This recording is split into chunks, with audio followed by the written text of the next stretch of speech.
the microphone.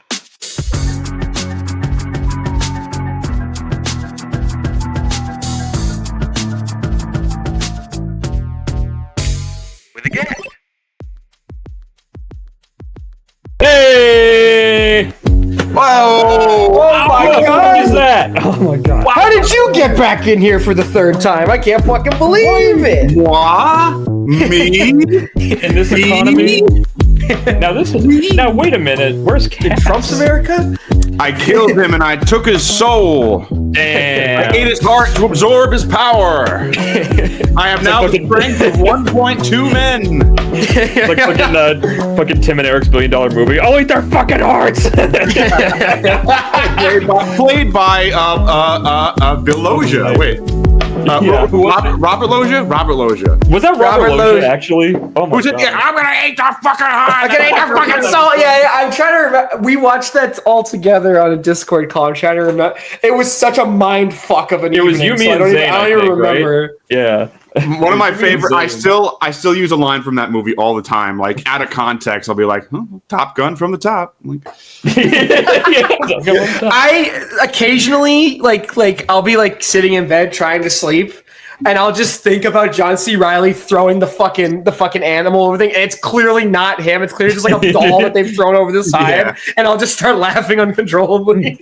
So the part where Tim is just going like, shrimp, huh? Kind of sounds like shrimp. and what's his name? From Twin Peaks. Ray Wise. Ray Wise is the Shroom Lord, who apparently does everything.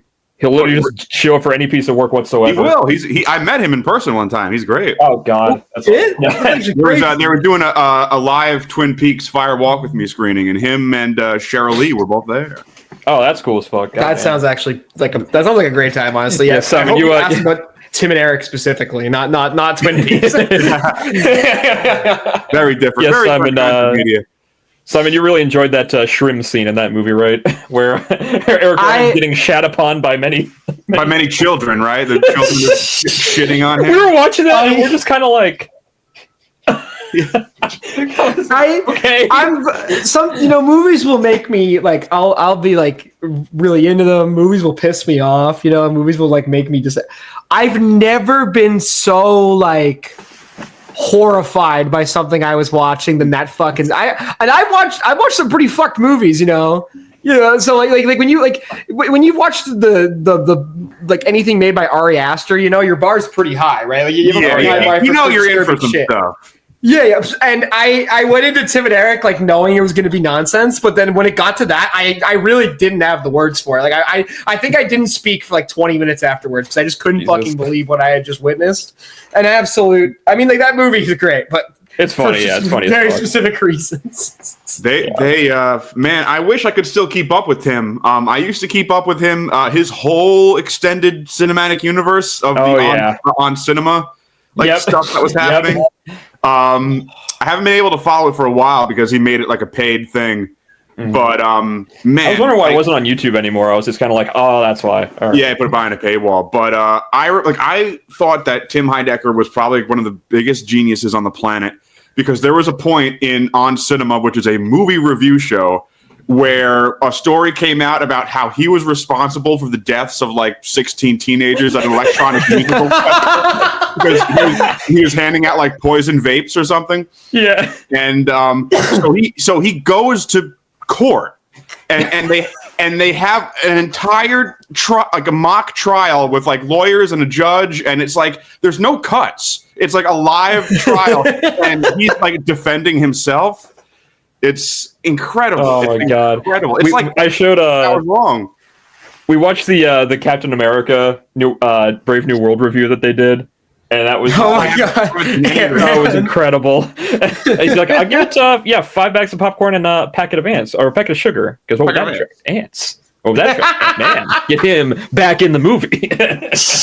Oh my god! Oh, because their whole Ant-Man thing. I forgot. Yeah, ants. It just keeps going back. The funniest thing in the world was when Craig Turkington was an Ant-Man, and then Tim Heidecker was in 5 seconds of that Fantastic Four reboot. And like, I forgot. In their show, like they're like, Tim, you paid like the director like $10,000 to let you in that movie, and it sucked. Like, why did you do that? He's like, I didn't pay shit. Like, they let me in that movie. That is funny how Tim Heidecker plays Reed Richards' father, and then he's also in Ant-Man and the Wasp for some reason. That's right. He's onlooker number 6. Yeah, he's not funny, and it's like weird and awkward. And he's just niche enough to where he can get away with shit talking them and then coming back. Like the fact that he got invited back to 2 Marvel properties after just like so blatantly not being like invested whatsoever. It's like what you're getting into when you get Tim Heidecker to be in a thing, though. They're like, it's just a goof, you know? Who cares? He's gonna do something silly. I think you, Simon, you, me, and Zane, we watched Tim's Kitchen Tips. The fucking we watched a few episodes of that. Mrs. Mustard? Yeah, Pissman's Mustard. Yeah, we're just gonna put a little bit of Pissman's in here. And he's out the whole fucking thing. It's like, so here's the thing. You need to warn me about this next time you put it on the calendar. It was on the calendar for 2 weeks. And it like tastes like shit, right? Like they're trying tastes like shit. Yeah. He just goes like, tastes like watered down ketchup. Nice. Yeah. Fuck you. He just gets so mad. Holy shit. God, Matt Johnson's like kind of taken the Tim Heidecker thing. Oh yeah, like, ever since Matt that. Johnson. He's succeeding the same way. Nirvana, the band, the show just got picked up by Neon. We're gonna get that later in the year, hopefully. Nirvana, the band, the show, the movie is what I think. Yeah, Mike, are you familiar with Matt Johnson's work? No, I might be. What's a refresher? He just did Blackberry. He also did Operation Avalanche, which is fantastic. Great. These are films?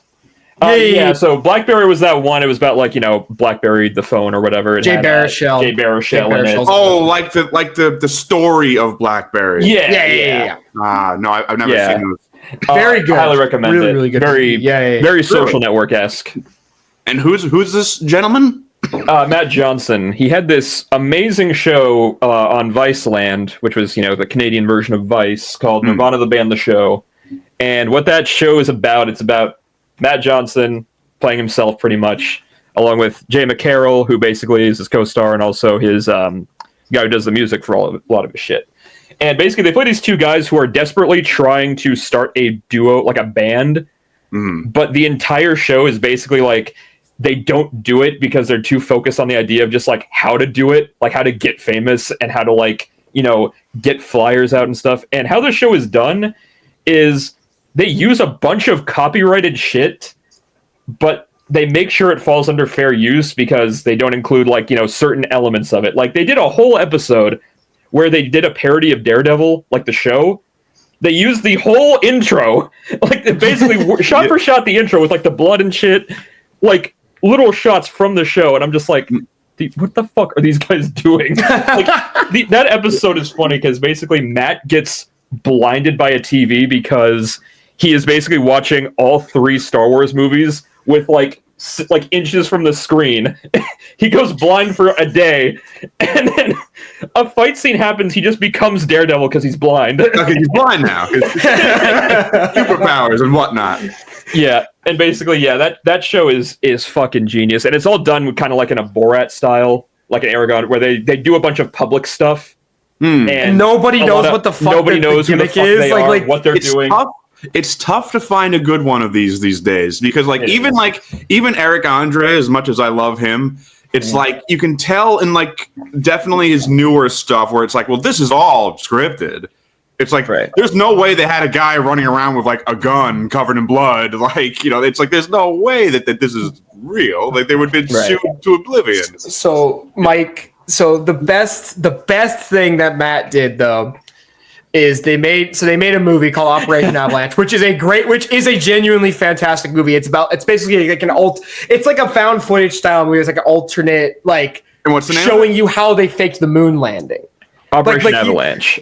It's like what if the moon landing was fake, and it's showing you all the footage of them making the fake video, making the documentary. He plays this dude who like works for NASA and all that. Is Stanley Kubrick in it? Is Stanley Kubrick in it? No. They do mention. Probably have an aneurysm if you ended up in a Matt Johnson project, honestly. So he did that. Moon conspiracy humor. Yeah. The thing is, like, it's funny, like, for a bit, but it's also, like, it gets fucking dark, too, like, in the second half of the movie, because the second half of the movie, without giving anything away, when the documentary is made, and, like, you wouldn't want people to know that the moon landing's fake, so what are you going to do to people who fake the moon landing? Yeah. So it's, and it's really tense, but the best part is, so he premiered at Sundance in 2016, and he came out, he had this really nice intro talking about the movie and going, "Oh, I thank you guys so much. It's so great." And he walked out, and then this 10-minute video of just complete nonsense goes on. It's basically an episode of Nirvana the Band, the show. I'm going to show it to you after we're done here, Mike, because it needs to be seen to believe. It's like 6 minutes long, and they screen this to the Sundance crowd, and it's the most insane. Nobody knew. Ever. Nobody knew that they were going to do it. Wait, hold on. I'm losing the meta-ness here. It's like in reality they did this, or in the movie? Yeah. In real life they did this. So they were going to screen Operation Avalanche, and then they played something completely not Operation Avalanche that was just absolutely like just Nirvana the Band, the show, basically. And people are walking out. People are getting angry. People are leaving. What the fuck was that? I love that shit. And they actually played the thing, and everyone's like, "That was amazing." So, and the movie's actually very, very good. Yeah, so very well worth watching. Interesting. I'm gonna have to put that one. I think you would fuck with there because again, Matt Johnson is extremely innovative. Like his first movie that he did. Let me get a look at his mug. You may know him. He's the whitest white boy that ever white boyed in the history of white boys. So just be prepared. I'll be the judge of that. Hey, well, next doing that, guys, you can buy our merch at goonsquadpw.com. goonsquadpw.com. This is Good Bad Bruv, episode 43, by the way. We should clarify. Movie 43. That's what we brought to the table. Movie 43. Is this the guy? No. Look at Matt Johnson, director. Matt Johnson, Nirvana the Band, the show. Well, this guy is an American fiction writer. This guy writes fiction, doesn't he? I mean, he's got great. He's so. And you can also support us on Patreon for only a few bucks a month. And we're finally getting back on the dubs. Is that one thing? Is that one dub? Is it like done now? Is it on Patreon now? I do not know yet. That is a cast question, so I'm not going to play. We have a new dub coming up or out soon. I can't remember. I haven't checked the Patreon in a hot minute, for being 100% honest with you. And of course, if you haven't been paying attention for the last 12 minutes and 10 seconds, we have a very special guest back for the third time, Mr. Mike Peterson. Thank you so much, Mike. No problem, very much. I actually have a very special announcement to make. Oh wow! I found that guy's wife. It's only a matter of time. It's not the real Matt Johnson. It's this guy. No, this is my Matt Johnson. This is my Matt Johnson. Please let me raise you up. Please. Please. He's got kids though. That's gonna make. Oh it messy. no! It's gonna make it messy. Matt Johnson, you've got away again. He's done it again. This is the best prank of his life. This is the best prank he's ever had. The ultimate prank. Cruel, unusual. You've been pranked. Why have you guys done this to me? Yeah. Speaking of why have we done this to this Matt Johnson. My life is over. His first movie, The Dirties, is fucking excellent. That is like basically a guy he's like this high school kid, and he's filming this video project with his friend about like them like killing people. Basically, it's like a Tarantino type thing. And then Matt just goes to him and just goes, "Dude, what if instead of making this movie, like, what if we just like did a movie where we just killed bullies, like the people that bully us, but we do it for real and we film." Hell yeah! So basically, he's like, yeah, we'll do a school shooting, but we only kill a bad guy. In the quiet town of Columbine. Yeah, exactly. Columbine. And it's another one of the ones that's like movie, though. It's really fucking funny in the beginning, but as it goes further, the direction that it's going in, and it just completely rips you out at the very end. It's just amazing stuff. It's a great. He is super talented. He is so. It's interesting how comedy guys are really good at doing like thriller / horror stuff, which we'll talk about, I guess, in a bit. It's all the same timing and beats, right? All the same beats, all the same layout. Look at Jordan Peele. Fucking hell. And the guy who made Barbarian is the guy from Whitest Kids You Know. Wait, really? Zach Yeah. Kreger? Really? That's him. I That's did the not guy. know that at all. I didn't Holy even shit. know that. Yeah. Wow. Barbarian. That's a fantastic. That movie's awesome. That movie's I fucking absolutely love that. insane. You know, he's making the Resident Evil movie. Yeah, which I like him doing a Resident Evil movie.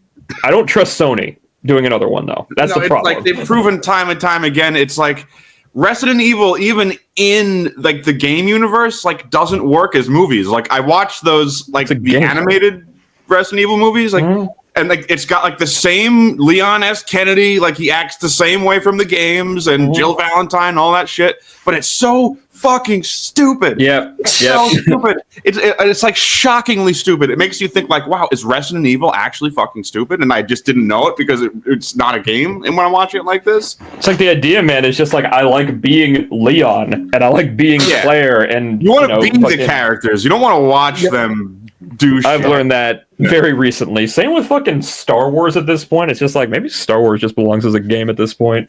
Yeah. It's like Jedi Survivor, man, that game fucking ruled. That game was awesome.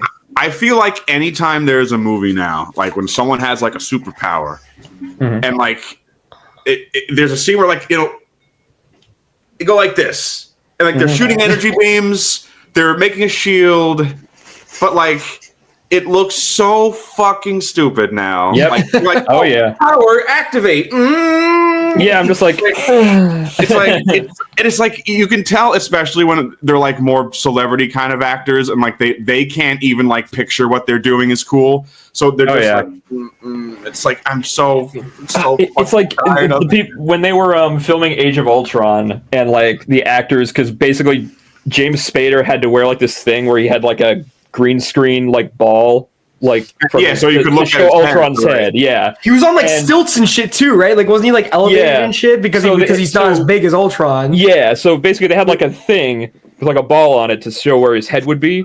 Uh-huh. And the actors kept looking at James Spader, and they had to keep reminding him, like, no, you got to look at this because that's where his head is, because they just wanted to see him act. And I'm just like, God damn it, man, this is awful. What are we doing? It doesn't matter. It doesn't. It really doesn't matter anyway. They're all looking at nothing. It's Exactly. Yeah, It's not like they're interacting. It's like most of the scenes with with a character like that. It's like they're not both in the same frame, like interacting with each other. It's like shot, reverse shot. So it's like it doesn't matter.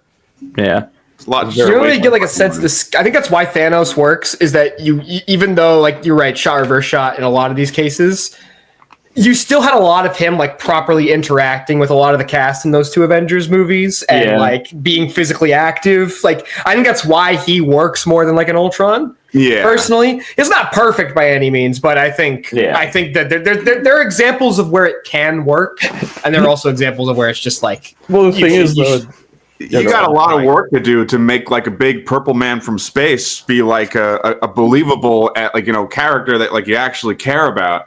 And like to give Marvel credit, it's like they did it. Like I feel like their whole Infinity whatever build up, all that shit, it all worked. Like the end, like Thanos thing worked. Built it up for 10 years and it worked. The end. and I know we got Doomsday. They're so like aimless. Like it's almost kind of like sad because like you can tell they've got no fucking idea what to do. Right. And it's like this whole thing with like their new Avengers movie where it's like it's gonna be Avengers versus the X-Men. Robert Downey Jr. is back and he's Dr. Hey, you guys missed Nightcrawler. You missed Rebecca Romijn. My Alan Cumming, 60-year-old Alan Cumming is going to be Nightcrawler.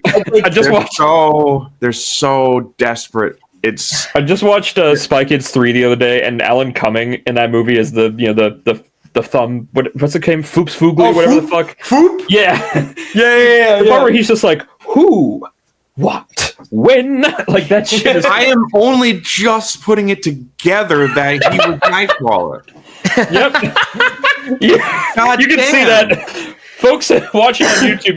See in real time, Mike's It's reaction. in real time of me like, wait a minute. Like Alan Cumming, wait a minute. Floops is not Nightcrawler. I'm like, wait a minute. He does have a floopy face. Yeah. I had that when I was like, my brother and my mom were watching that show that he hosts, The Traders, the Survivor. That knockoff weird show Peacock show, yeah. Yeah, that he hosts, and I was looking at that, I was like, That you don't even look remotely the same. Like I can't even picture you wearing that blue makeup. He's got a bunch of blue makeup on his face. Yeah, like I can't.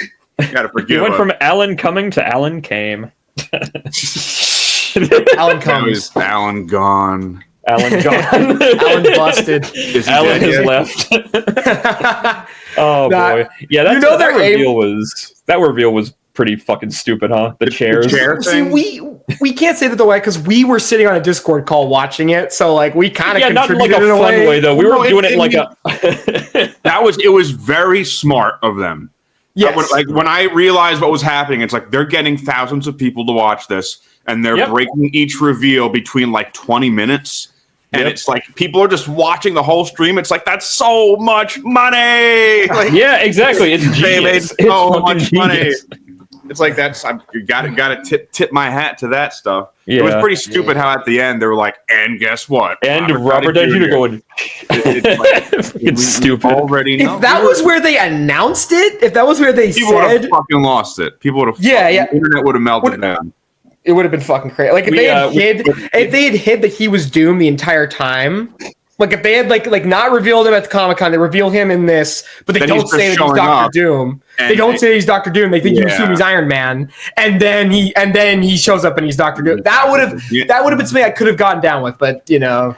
We were watching the reveal, like we just said. We were watching the reveal, just like not in like a serious way, but just kind of in like, all right, let's see who they fucking announce. And then, like, every time, like, we'd hear the music start up to pan down, we're just like, oh my god, another tower has fallen. Oh no. It was like, holy I'll shit, never forget. We were doing, like, bets and shit. We're just like, all right, I'm telling you right now. Hugh Jackman or Halle Berry's next. It's like, it was all, I mean, like, I get, it's so funny. It's so funny that, what's his name? Professor X. Patrick Stewart? Patrick Stewart, yeah. It's like, he died 4 times. he so desperately wants to die. It's Logan, please kill me. Oh, please fucking kill me, Logan. When you see him in the Picard show, that show is not good. It's so funny. It's so funny that they're gonna put him in another magic and he was in Multiverse of Madness. Yeah, I love him. They put him in the comic Scarlet Witch. When Scarlet Witch just go like this, you just see him in the chair go. It's like, how are we gonna see him be brutally murdered this time? Like, it's gonna be X-Men 3 when he just goes. Explodes. And then they have the after credit scene where he's alive, and which never followed up with. Unfortunately, yeah, him and Ian McKellen just walk in and they just go, "Hello, Wolverine. We need to go to Days of Future Past now." That's right. I forgot about that one. Somehow directed by Bryan Singer. How did that happen? Yeah, right before. Was out in the open already. Well, it was during, actually. I think it was right before it came out. Those came all the. No, dudes are open. Was it before? Everyone knew. Everyone. But I could have swore when Apocalypse was coming out, there wasn't as much of a pushback on him. I could have sworn that people X-Men hadn't come out when Apocalypse was announced. But it's he had this very strange way of avoiding consequences. You can look into that as however you choose to do it. But I know. There was a time where he was still making those movies where it's isn't that the pedophile? It's yep. Isn't that the guy who fucked around with those kids? It's why is he making movies? What happened? And there was no answer. There was no answer. It just, and then now he's just very silently faded away again with no consequences. It's so bizarre, man. Just like Polanski. He did. Yeah, he's making movies in France with Mickey Rourke. Polanski just oh, I'm going down. I gotta fucking get out. I gotta get out of Dodge. But it's with this, he just did all of those things, and got to direct Days of Future Past. And it's and then also the Queen movie too. He did that too. Holy fuck. That movie fucking sucks. Yeah, that movie actually, everyone knew. That was what? He actually, I think, only half directed that because I think he left midway through production and they got another guy. Yeah, they were Rocket Man, actually. We can't even keep this shit up anymore. that Oscar night when that movie was winning all these awards, I could not stop laughing. that whole. Oh, because show. it's it's like one of the worst looking movies ever made. It's one of the worst fucking things I've ever seen in my life. When it won editing, I crapped out. just about to say. Can you believe it? That clip. Fucking believable. That clip where it's like just cutting, like, yeah, what? Who? Yeah, wow. What? Wow. Mike Myers is in it for some reason. Mike Myers is in that fucking. He's the manager. Myers? No, Mike Myers. Oh, Mike Shrek. Shrek himself. Shrek himself is in that movie. God damn. Yeah, what a weird fucking. Hollywood is pretty weird. Amelia Perez, baby. For some That reason, was the next one. That was like that had won Best Picture. I don't know anything about that. Wait, this is the movie that it came out on Netflix recently and won a shit ton of like. It didn't win. It didn't win a lot. It got nominated for like every fucking category though, and it's genuinely like everyone thinks it's terrible, but for some reason the Academy was like, "This is it." So you don't know anything, Mike? You don't know anything about it at all. I only know that people keep fucking talking about it. I'll give you a very brief breakdown because I've actually watched it. I didn't. I've watched this movie and I'll discuss. I already sort of talked about it on the pod a few episodes back, but I'll give me the elevator pitch. It is about a cartel gangster in Mexico who, in order to escape his cartel life, transitions into a woman with the help of a corrupt lawyer. This is a musical. It's a musical, yeah. Is this played as like a transgender empowerment kind of thing, or a yes? It's played as transgender empowerment and like Mexican pride, but it's celebrating the worst, most horrible stereotypes about Mexican people and of transgender people the entire time. Is it like made for like, you know, it's made by some French dude. It's directed by a white French dude. A white French dude. It's a joke on trans people. It's not. No, that's the thing. That's the thing. You think it is? It's not a satire, Mike. It takes itself completely seriously. But he doesn't realize how stupid. No. It is. Yes. No. Exactly. And Mike, I don't know if you see. Maybe this will like. Right. I don't know if you've seen the clips on Twitter of the song about sex change operation that's sung by Zoe Saldana. No. They have a song where they're singing about like going from penis to vagina, vagina to penis, and taking it so seriously. Vaginoplasty. Like a Saturday Night Live bit. Nope. It feels like it. It's a bizarre fucking movie. Also, Selena Gomez is in it for some reason. Wait, hold on. All right. What is the inciting incident where he has to get a sex change? Well, he just the Zoe Saldana's character is the lawyer, and she is like a famous lawyer for getting people who are clearly guilty off somehow. Like she's a really great fucking lawyer. So he just calls her up, kidnaps her, brings her over to like where his gang is, and he goes, "I've been wanting to transition for a while, and I also just want to get out of this shit. So we're gonna lie to my family. We're gonna lie to my wife and children that I'm dead, and I'm just gonna go be a woman." Off in Mexico somewhere, and that's it. Like there's no like specific like thing that makes him have to do it. They abandon their family too. Yep. Yeah. And you're supposed to like these people. They give you like a big thing at the end. Like it's supposed to be this big like sad thing that happens at the end of the movie involving them. But they're all horrible, disgusting people. So you're not gonna you don't feel any sort of joy watching them like be. Like, and what's weird about the movie too is just not a single person, like in the general scope of things, likes this movie. I was just about to say, like, there's no one on any side of anything that is like, actually, everyone, like people who are like, people who like think shit is like, think everything is woke. They hate it. People who are woke hate it. All of Mexico hates it. Rare to have a film that can bring us all together like that. Exactly. I was like, this is probably good then. Maybe the best part about the outside drama is that the lead actress. They casted a trans Mexican woman to play the character of Amelia Perez. I was going to say, is trans themselves? Yes. That's a big thing. Yeah, and this whole movie is about this unifying thing about not being hateful, about being tolerant, and all that stuff.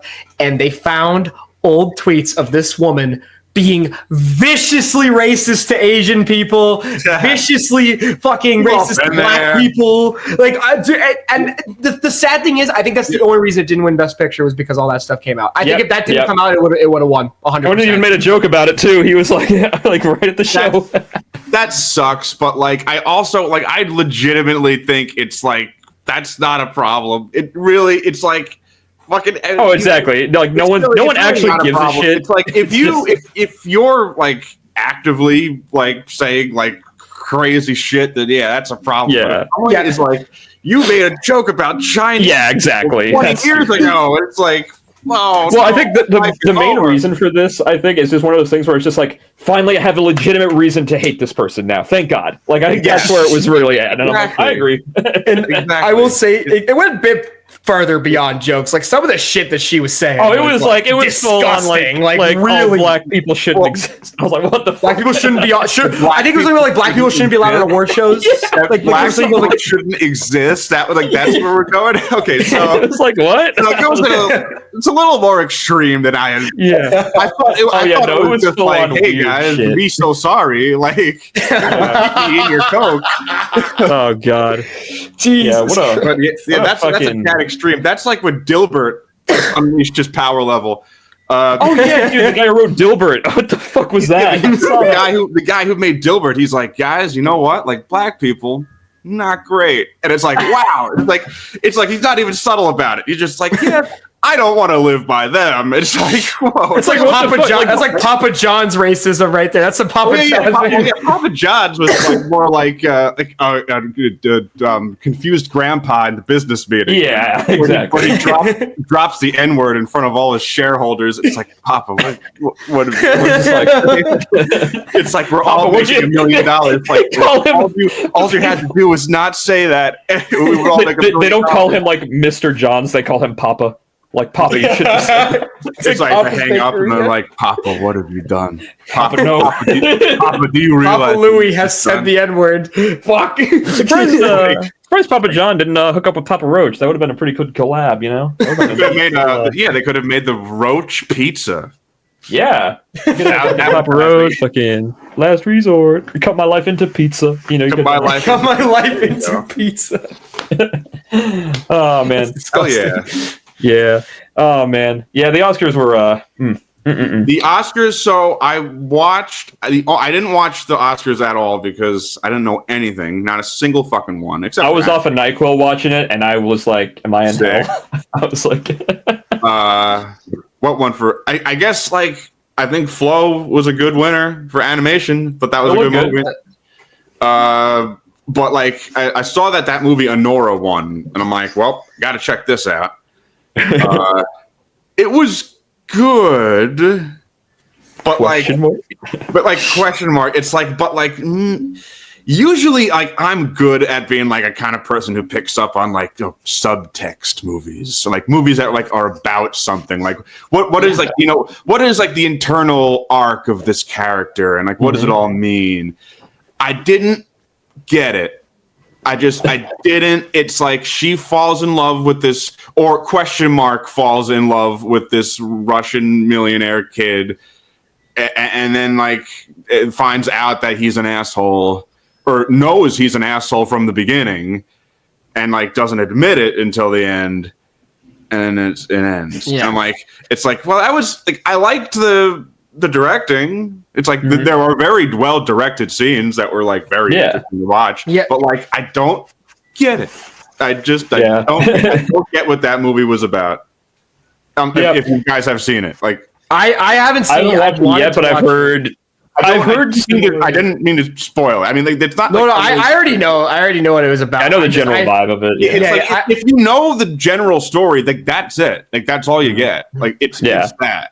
You know, and it seems like it's more of like a life kind of movie. I don't know. Yeah, but it's like, it's well made. But like if it won Best Picture, like I don't like what else was even nominated. Well, the fact that listen, and this is gonna sound like my epic blockbuster. How you could watch Dune and not give that Best Picture just kind of blows my mind. Where it's like it's everything that you want out of a movie going experience. Elevated 100%. It's probably technically the best movie. It's like I liked it. Like I'll admit, like Dune kind of lost me a little bit.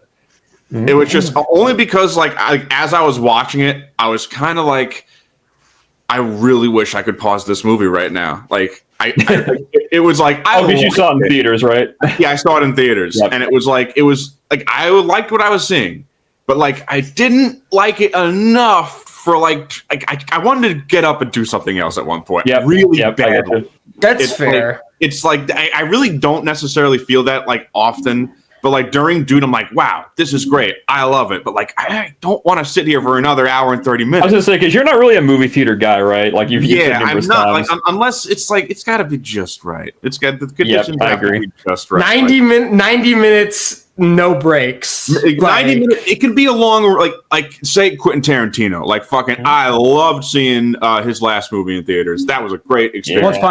Once Upon a Time.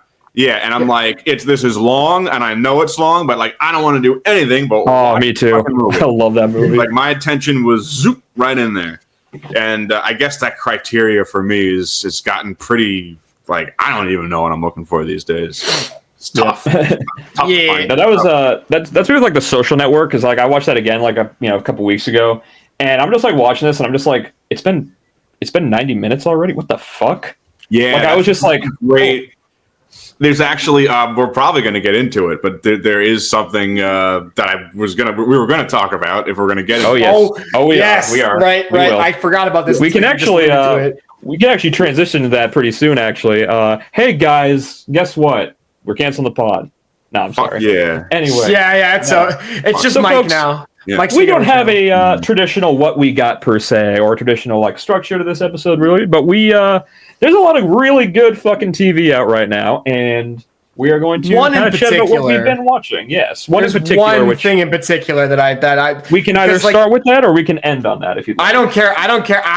I'm down to talk about it whenever, because it's the only thing we can end with that one. We'll talk about the other stuff we've been. I really couldn't know which one and which you guys are talking about. Okay. I know the two. I know what two you're thinking about, but I don't know. Well, I think we'll save the one that we've all seen. I think, which is the one, which is the live action one. That's the play. Yeah. I don't know why we're spoiling it. Why are we jumping around? I don't know why.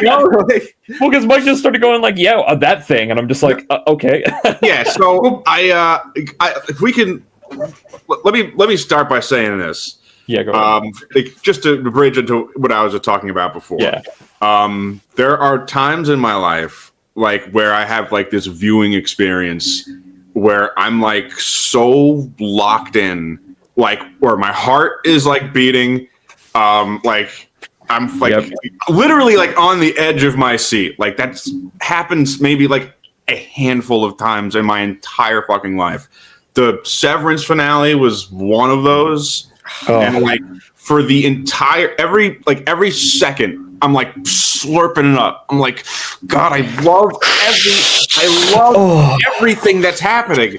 It's like so rare for like a TV show to like not miss a single beat of where I'm not like, yes, like this is so good. Yep. It's like I really the only thing I can think of is probably like the height of Better Call Saul and Twin Peaks. Mm-hmm. Really, like those are the only other ones I can think of. They fucking Ben Stiller turns out to be a fucking genius. Like I can't believe it. I can't fucking believe it.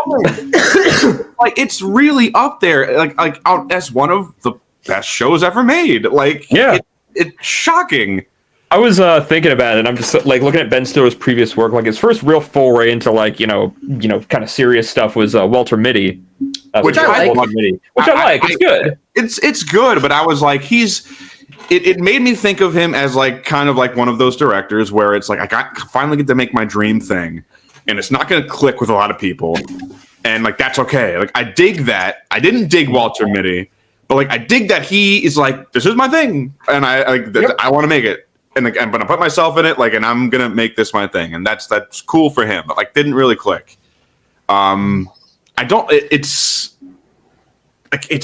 crazy that I have to add Ben Stiller into like the list of like who I consider to be like the best in television now. Like nuts. You look at him, and then like I mean, we went through this a few years ago too with Bill Hader and Barry. Yeah.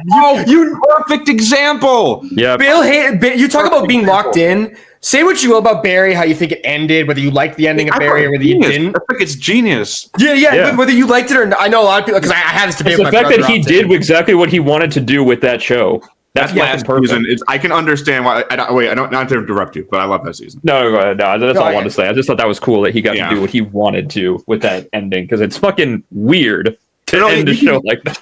You could tell throughout that whole season where you're like, oh, he's turning the misery dial to infinity, out of nowhere. It's like, whoa, I didn't know you could do that. This isn't Breaking and it's not misery in the sense like Breaking Bad is like the misery, and that was just tension. It was like a descent. It was like a descent, and then it was like all of a sudden, it's like whoa, like wow, this is grim.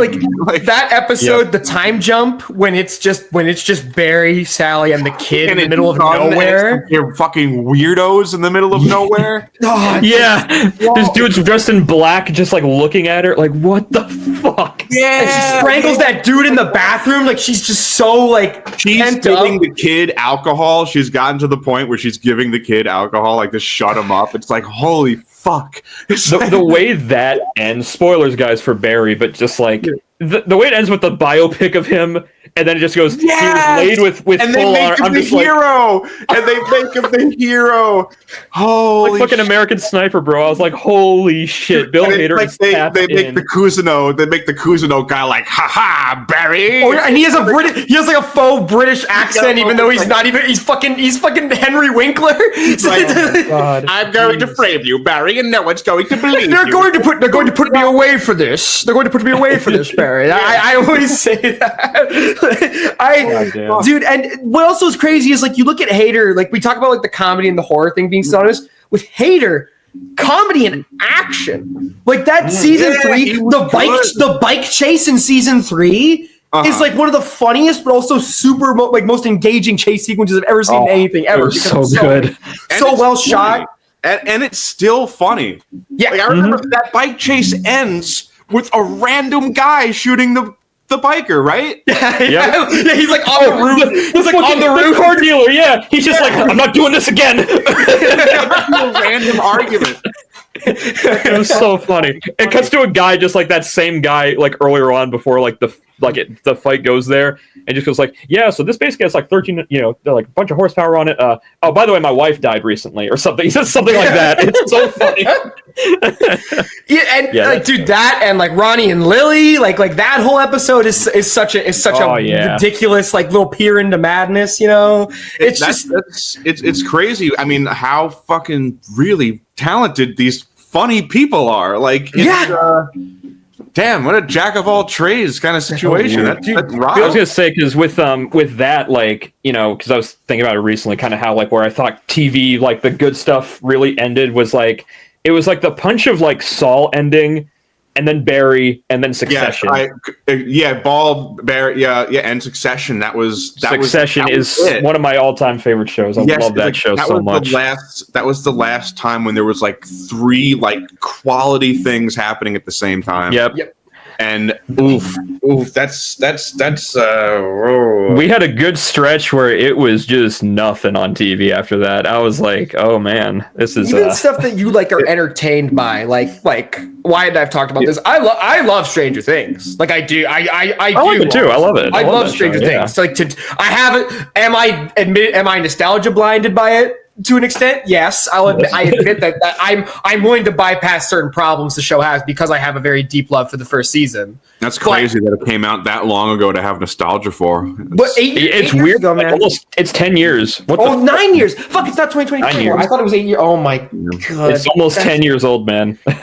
They're not. Well, I mean, like that's when they got to be airing the last season, right? They're not gonna. Well, apparently this year they're airing the last. It's the end of this. It's like late this year is when the last season's coming out. So. Everyone would have forgiven them to end on a Big Ten.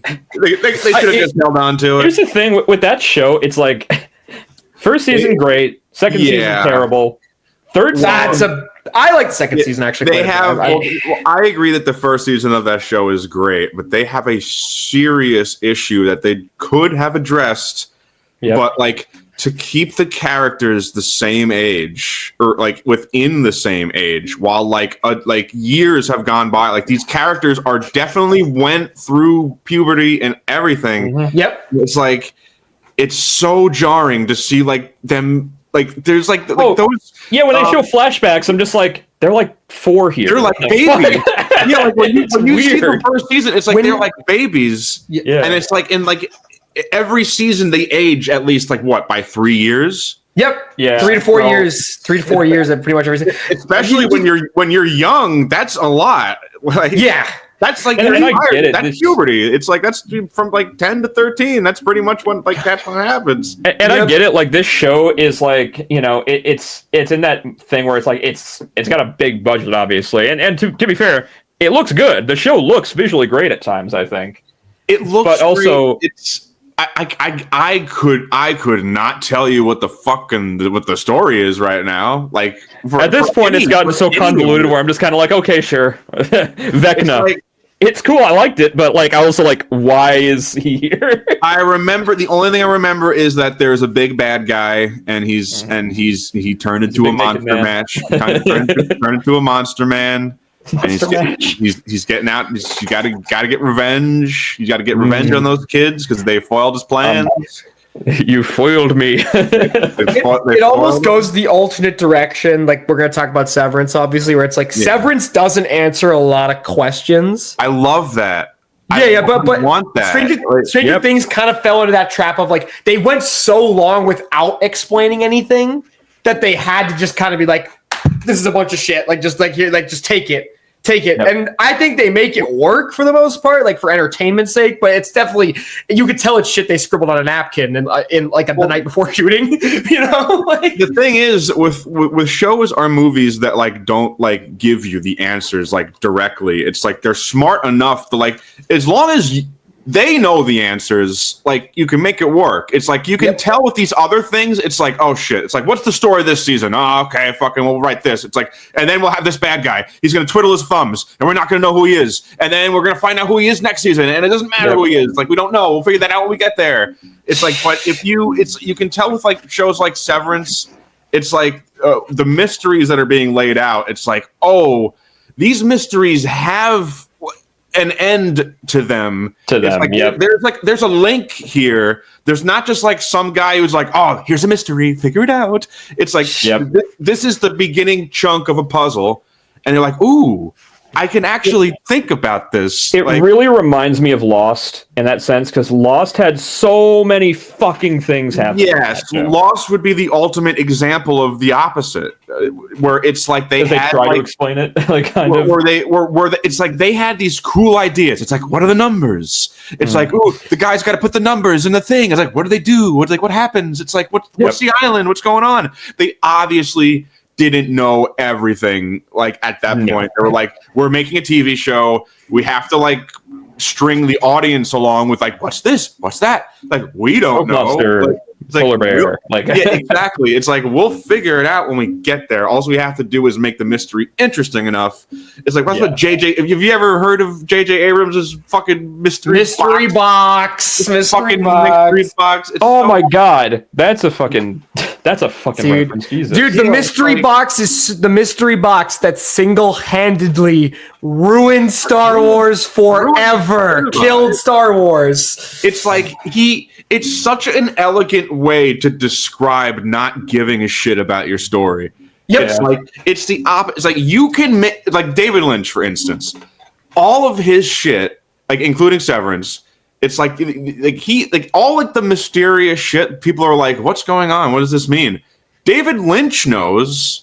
Like he doesn't even have to like explain it at all. But like just because he knows what this mysterious thing is, it feels like a real mystery because it is. Because he has the answer. He knows how to do this, like it's like the thing is not like an intangible, like let the audience decide. It's like there's an answer that he has in his head.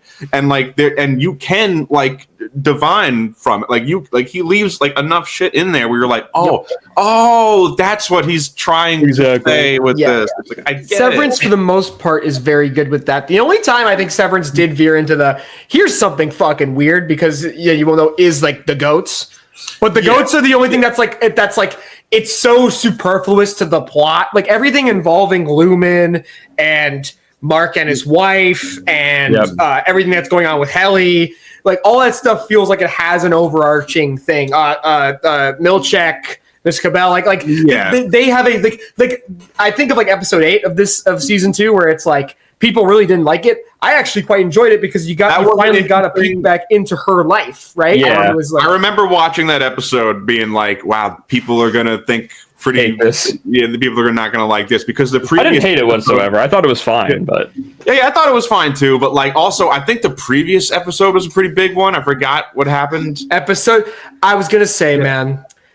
People talk about episode 4 of season 2, which is great. It's amazing. It's a fantastic episode. The retreat one, or that's the retreat. That's the one that ends with Irving awesome. and Helena. That was a good one. The best season 2, episode 7 is one of the greatest episodes of television I've ever watched in my life, where you see Mark and Gemma's life. Like, and you see her going through all the different fucking iterations. I cried. It's just her suffering for some reason. Dude, the fucking dentist part got me, man. The dentist part was just like, holy immediately fuck. you understand. It's like, so Severance does this thing where I think what makes it such a genius show is that they're making a show about themes that are pretty fucking deep. But usually cinema and television that deals with deep themes like life, death, consciousness, time, they're very artsy. Like they're very interpretive. It's like it's not like engaging entertainment to watch like a meditation on like the nature of consciousness or like life and death and things like that. Severance takes that and makes it into a sci-fi plot that's so fucking interesting. It's like the whole like the making of new consciousnesses thing, which we're like, I'm thinking where they're heading is the whole point is to be making consciousnesses that are there to suffer, like that are born to just like be there, like with the birthing cabin. They're hinting that like people are going there just to give birth. So like there are innies that know nothing other than keeping their bodies safe for children. Like it's fucking they're unbelievable. Their whole lives are just pushing babies out. Like it's, and that's it. That is fucking insane. Like if that's where they're going with that, because they did imply that, and I'm assuming that's where they're gonna go. But like, holy fuck, man! Having her like on the airplane that's crashing, like dude, for panic relief, the Christmas cards, the Christmas cards is something that's very tedious. Like it's like, honey, it's Christmas, and she's like, it's always Christmas. It's like it's always Christmas. Every time I walk out that door, I walk right back in, and it's fucking Christmas again. It's a really interesting take on, because obviously, like, it's one of these sci-fi, potentially horror plot, psychological plots that deals with trauma in a sense. But a lot of times they go for they're very, like you said, very artsy, very over the top sort of angle. I don't think there's anything wrong with that. No, Severance, despite the fact that it's a very, sorry, I didn't mean to cut you off, Mike. I apologize. Severance, despite the fact that it has like this very big brain, like there's a lot of intricacies to the science itself, is really simple. It's just straight like, what would it be like to essentially have a second version of you that only lives to deal with your worst moments, with the shit that you don't like doing, like working. Sure, that's convenient for you. You get to wake up in the morning, you walk in, you walk out, that's your whole fucking day, and you're fine. But what's it like for that poor fucking sap under the floor, who all he knows is put numbers into a box, eat lunch, put numbers into a box, and leave. And they seem chill with it for a bit. Like, Mark and, like everyone else there seem chill with it. They're just like, yeah, it's fine, whatever. Yep. I'm sorry. No, go ahead. I was just go ahead. So, like, I was also on a little bit of mushrooms during the finale, so I was.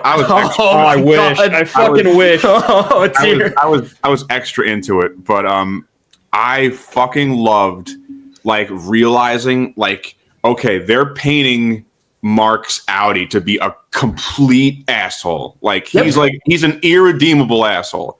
Yep. Like he doesn't fucking get it. Like the whole season, it's like they were trying to build up. Like, oh, maybe he's trying to help his innie out.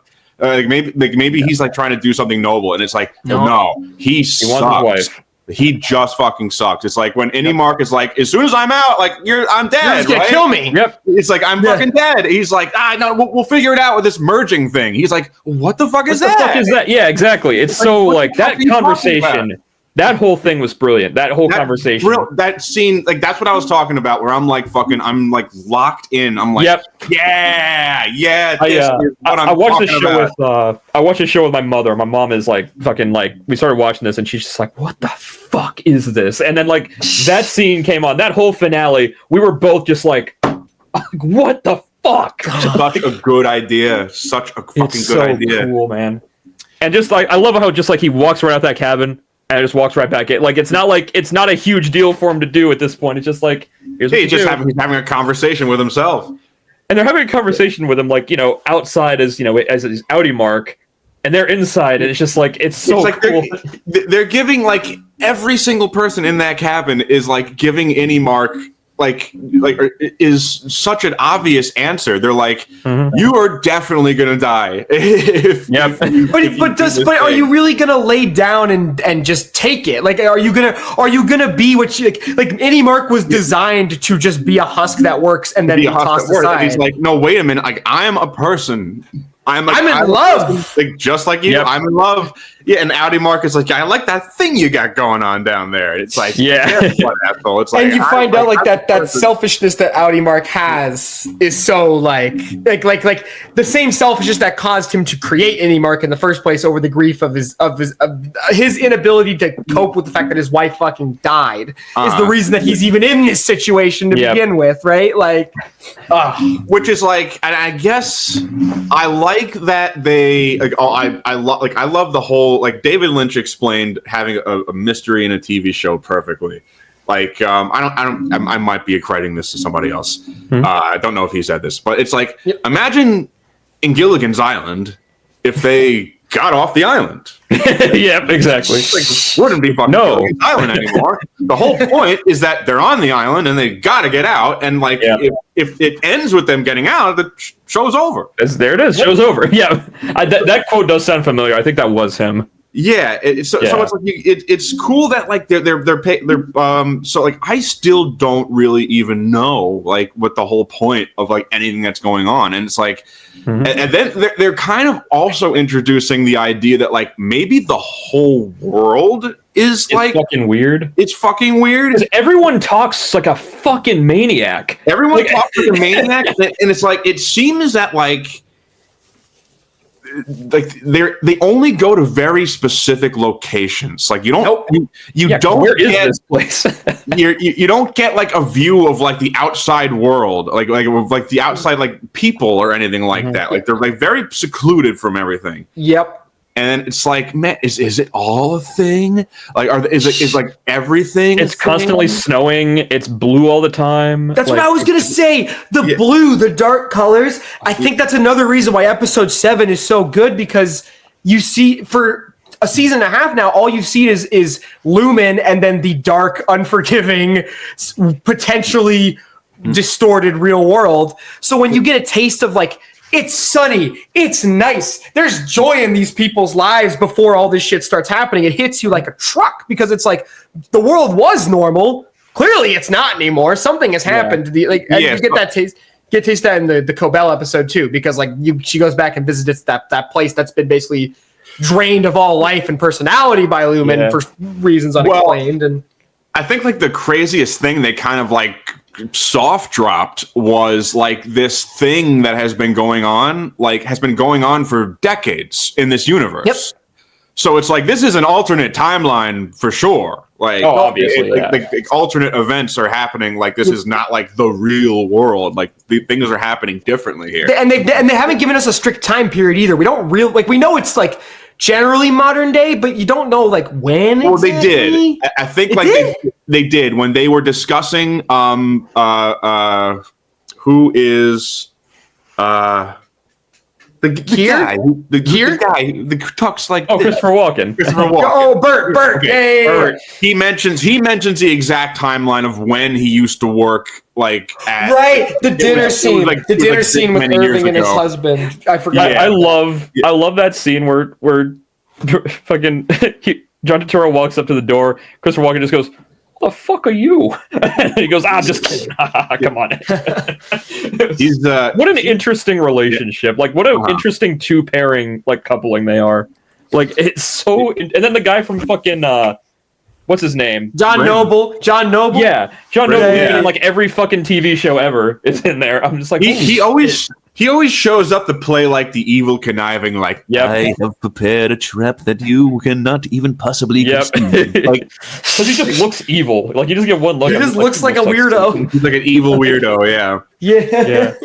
But no, like that scene, man. That whole scene with the retreat and like the backstory that Milchek is like giving about like holy like, is this like a weird like Jehovah thing? I wasn't like, picking up on it. I wasn't. Are they pagan? I feel like they have to be some kind of pagan shit going on with all the goats. Yeah, it sounded. Well, yes, they are. Well, because like in the last episode, they were gonna fucking shoot that goat in the head. Yeah. So like, there's something occult. I don't know if it's like supernatural necessarily, but there's something. No, I don't think the show is going to be supernatural. I think that would be kind of lame. I hope they don't. I like the world they've made. I think there's going to be like surprises. Like, whoa! Like, didn't see that. It feels like its own genre almost. It doesn't feel like supernatural, but not quite sci-fi. It's like a weird blend of like a few different things. I dig it. I dig like here's another thing I love about like the way this show is formatted. I have no fucking clue how where season 3 is gonna go. Not a clue. Not a single clue. It's like how when does that happen? There's usually a show where it's like they end where it's like, well, I guess everything's all wrapped up. Because it's like, are they pretty much dead now at this point? Like when they're running back, unless they stay there. I think the whole arc of Mark's character, the any character of him being like, you know what, like I'm done being like the guy on the inside, like I'm gonna fight to be the guy. Like, I'm in charge now. This is I think that's what the season. That's the most I can guess is that like it's gonna be more like it's gonna be kind of like a the innies kind of being like, you know what? This sucks. Especially with the marching band and everything. The marching band's revolted now, and they're all down there. It might be like a whole hostage situation. I was fucking screaming when, like, you know, like the thing is done and everything, and you hear the Chicago Bulls music kick in, and then I didn't know it was the Chicago Bulls. That whole scene where it's like the beginning where it's the robot. And like he's speaking with like that kind of like he's building up tone, and he goes, "Your manager, your floor manager," and then the spotlight with the applause. It's so funny at first, but then like when they start talking back to each other, and it's implied that like, wait, is Kier in the robot? Like, is that actually him? Like, no, it's definitely a committee of somebody. Because it's like, I was gonna say, you can hear the people laughing at him when he makes the joke about him being like too tall. It's like you can hear like chuckling in the background. Shit! I didn't even pick that up. That's actually oh my god, dude. That's cool. I love how they keep telling Seth like in like the weirdest like, gosh, you're verbose. Devour feculence. Oh, and giving Milchek the Black Jesus book. Yeah, that was actually I didn't catch that either. giving Milchek the Black Jesus book, and then like he goes to the other the black woman, and he goes like, "Yeah, so about that book, huh?" And she's like, "Yeah." It's like 2 minutes. He's just like staring at her, like waiting for her to like say something. Like, which is like the genius. Make this shit make sense to me. How I view like. How I view like the Milchek character is that like they give him like the whole pamphlet about shutting the fuck up, where it's like like, you talk with too many big words. He's just like fuck. I was gonna say that ties into how I kind of view Milchek as a character, because it's like he's that kind of guy, like supervisor or boss that like you really just don't like. You kind of see through his bullshit. He's gonna, but he also has people that he has to answer to also, and he's also getting kind of the same, result, like response. I can't wait to see where he goes, because they keep flirting with this idea that maybe he gonna snap and rebel as well, or is he? Or is I think because you already have that with Cabell. I'm wondering if he's gonna go the other route. Like he's just gonna, even though they keep like undermining him, he's just gonna be fully radicalized. Like he seems fully tied to the dogma. Like whatever the religion is, he seems completely in it. I want to know what his life was like. Why did he get to this point? He's going to have a whole. I guarantee it's going to be like a thing. Like Milchek's backstory is going to be a big thing, but like he's definitely more concerned with like, I hate the people who are in charge. Like I don't hate the religion. Like he wants to be up in that group. He wants to be like a part of the board or whatever. He's been in like middle management forever, kind of. He wants respect. He's kind of like how Annie Irving was, I think. Like before Annie Irving started seeing through the bullshit, I think he's kind of similar to that in that sense, where it's like the beliefs of Keir are very important to him, but the people around him are not. Yeah, that's kind of the vibe that I get. This fucking sucks because like the whole Severance thing, it's like seems to be very important to them. Yeah, but like the religion is obviously predates the technology of severing the mind. Yeah, so it's like there's something of it's like I still don't really know what they're going for. Like the guy says they want to eliminate pain, so like I'm thinking it feels too simple that like the creation of the innie is just to create the perfect thing that can suffer for you. It's like the perfect thing to make you don't have to feel you don't have to feel any pain, any distress whatsoever. Cut yourself off from all that. But it seems like it's important to them, like personally, like the boss. Like it looks like they're like this is going to be like this is gonna fucking change everything. Like whatever our plan is. Like if this works, it's like it's all fucking. I think there's probably going to be some form of like. Digital immortality introduced. Yep. Like maybe they're trying to resurrect Keir. Maybe there was that thing in the season 1 finale where Helly, like when they're on the ground and Jaime Egan comes in to talk to her, he says, "I thought that you would sit next to me during my revolving." What the fuck is revolving? Like, it's like they're trying, and like they have. I rewatched after season 2. I rewatched the first season, and I picked up a lot of things. I guess one big thing I realized, that like the Mark is always eating at this place called Pips. Yep. Like he gets a gift card from Lumen. Like when he bonks his head, they're like, "Here's a gift card to Pips." He's always eating at Pips. Yeah. And Pips is the name of one of Lumen's founders. Like it's like they go through they're going through like the Lumen, like the wax figures, and one of the guys' name is like Johnny in quotes Pips, like McGee. Shit! So it's like on that. It's like is there a thing about like all like maybe like there's an AI. Like maybe like they're trying to perfect like digital consciousness somehow. Like maybe, I think like maybe like that could be. Maybe like, they're trying to like you talk about. They're trying to resurrect Keir, and they were running all those tests on Gemma to make her like. Oh, it's like Keir's things. It's like their whole thing is based around like Keir's ideals. Yes, it's like, are they trying to make the perfect Keir who is like because. If you're a human being, you're fallible, right? Like you're going to be like, are they trying to make the perfect any version of Keir that is just all entirely like maybe those ideals 1,000%? Yes. Like he described in his whatever Bible that like the 4 tempers, these are the building blocks of man with these 4 tempers. It's like we're gonna do like a sexy dance in front of you to prove it.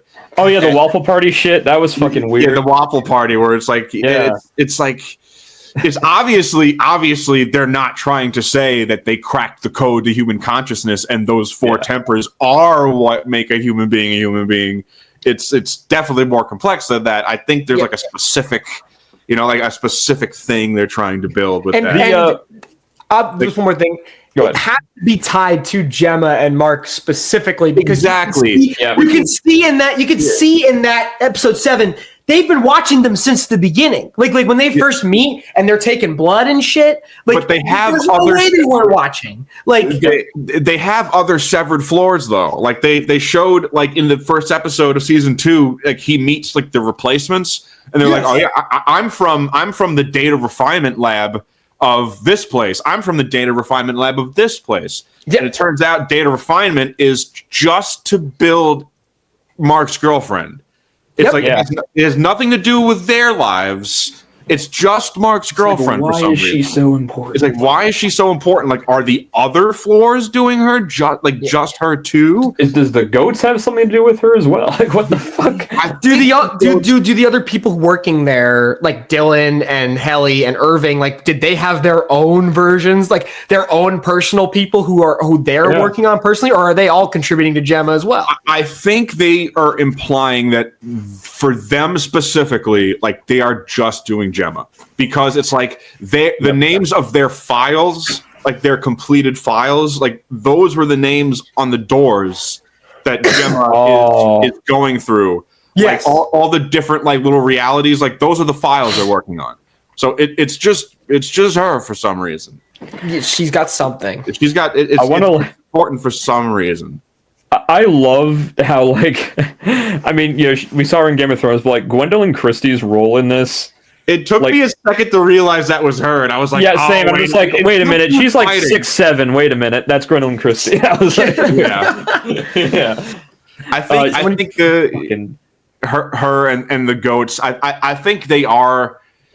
I think that's a little bit of a red herring. I think it's mostly. It doesn't mean much. You think? Yeah. Yeah. No, I think their religion is just going to be revolved around goats. I don't think the goats have like. I watched a bunch of video essays because just when it's because like when a show like this happens, I'm like, I want to see what other people think about this, and like there's a common thread where people think that the humans in Mark's life are not only all connected to Lumen, like his brother-in-law, the people at their parties. His brother-in-law, by the way, is so fucking funny. What a great character Rickon is, eh? He's just incredible. He's like, oh yes, my babe, sure. Yes. What the fuck? Yeah, he has the 3 beds. He has the 3 beds in the fucking room where he's like, we're not going to traumatize my child. It's like if the Tips Fedora guy, like the Tips Fedora personality, was also like somehow incredibly successful. Like he tipped Fedora, and like everyone is like, he's a genius. Like not just everything went right. It's like so like there's a common theme where it's like, so all of these people are where I agree, where I think that they are all connected to Lumen somehow. But like they are also like somehow like born from the minds of the goats, maybe. Like they use that as like a base, like almost? A base. Like they're putting like the consciousness of goats into people, and like trying to raise like the people like they're goats. Wait a minute, hang on. That actually sounds kind of interesting. It sounds a little interesting, but right? It sounds bullshit too, because I feel like it's going to be. Here's totally this. Not. So there's a person at the party. So there's one person at the party gives one line of dialogue, and she's talking about how something on the back of her head hurts. Where she's got like, that's the season 1 finale. Yep, I know I remember what you're talking about. And her name is weird. It's like her name is almost like Rebecca. Yeah, it's like not Rebecca, but it's like it's almost like in Lumen, her name would be like Rebecca. Mark S. Marcus. Like almost like that. Yeah. Something like that. It's like their names like separated by that dot. So it's like it sounds like they're from Lumen, but like also it's like, are they somehow tied to the goats themselves? Because their behavior is very strange. Like there's a guy there's a black bald guy. Oh, when he finds the baby, he's like, I have found your infant. I found the firstborn, he says. Something like that. Really, they all have like a very peculiarness to them where it's like, is this just the show being like, Mark has weird friends? Or is it like, is it a thing? Well, I don't get I can buy it for the friends. Where I struggle is Devin and Rickon. Like, I don't know, because I wonder if maybe the people around Rickon are encouraging his behavior because it suits Lumen, and maybe he's none the wiser to it. Yeah.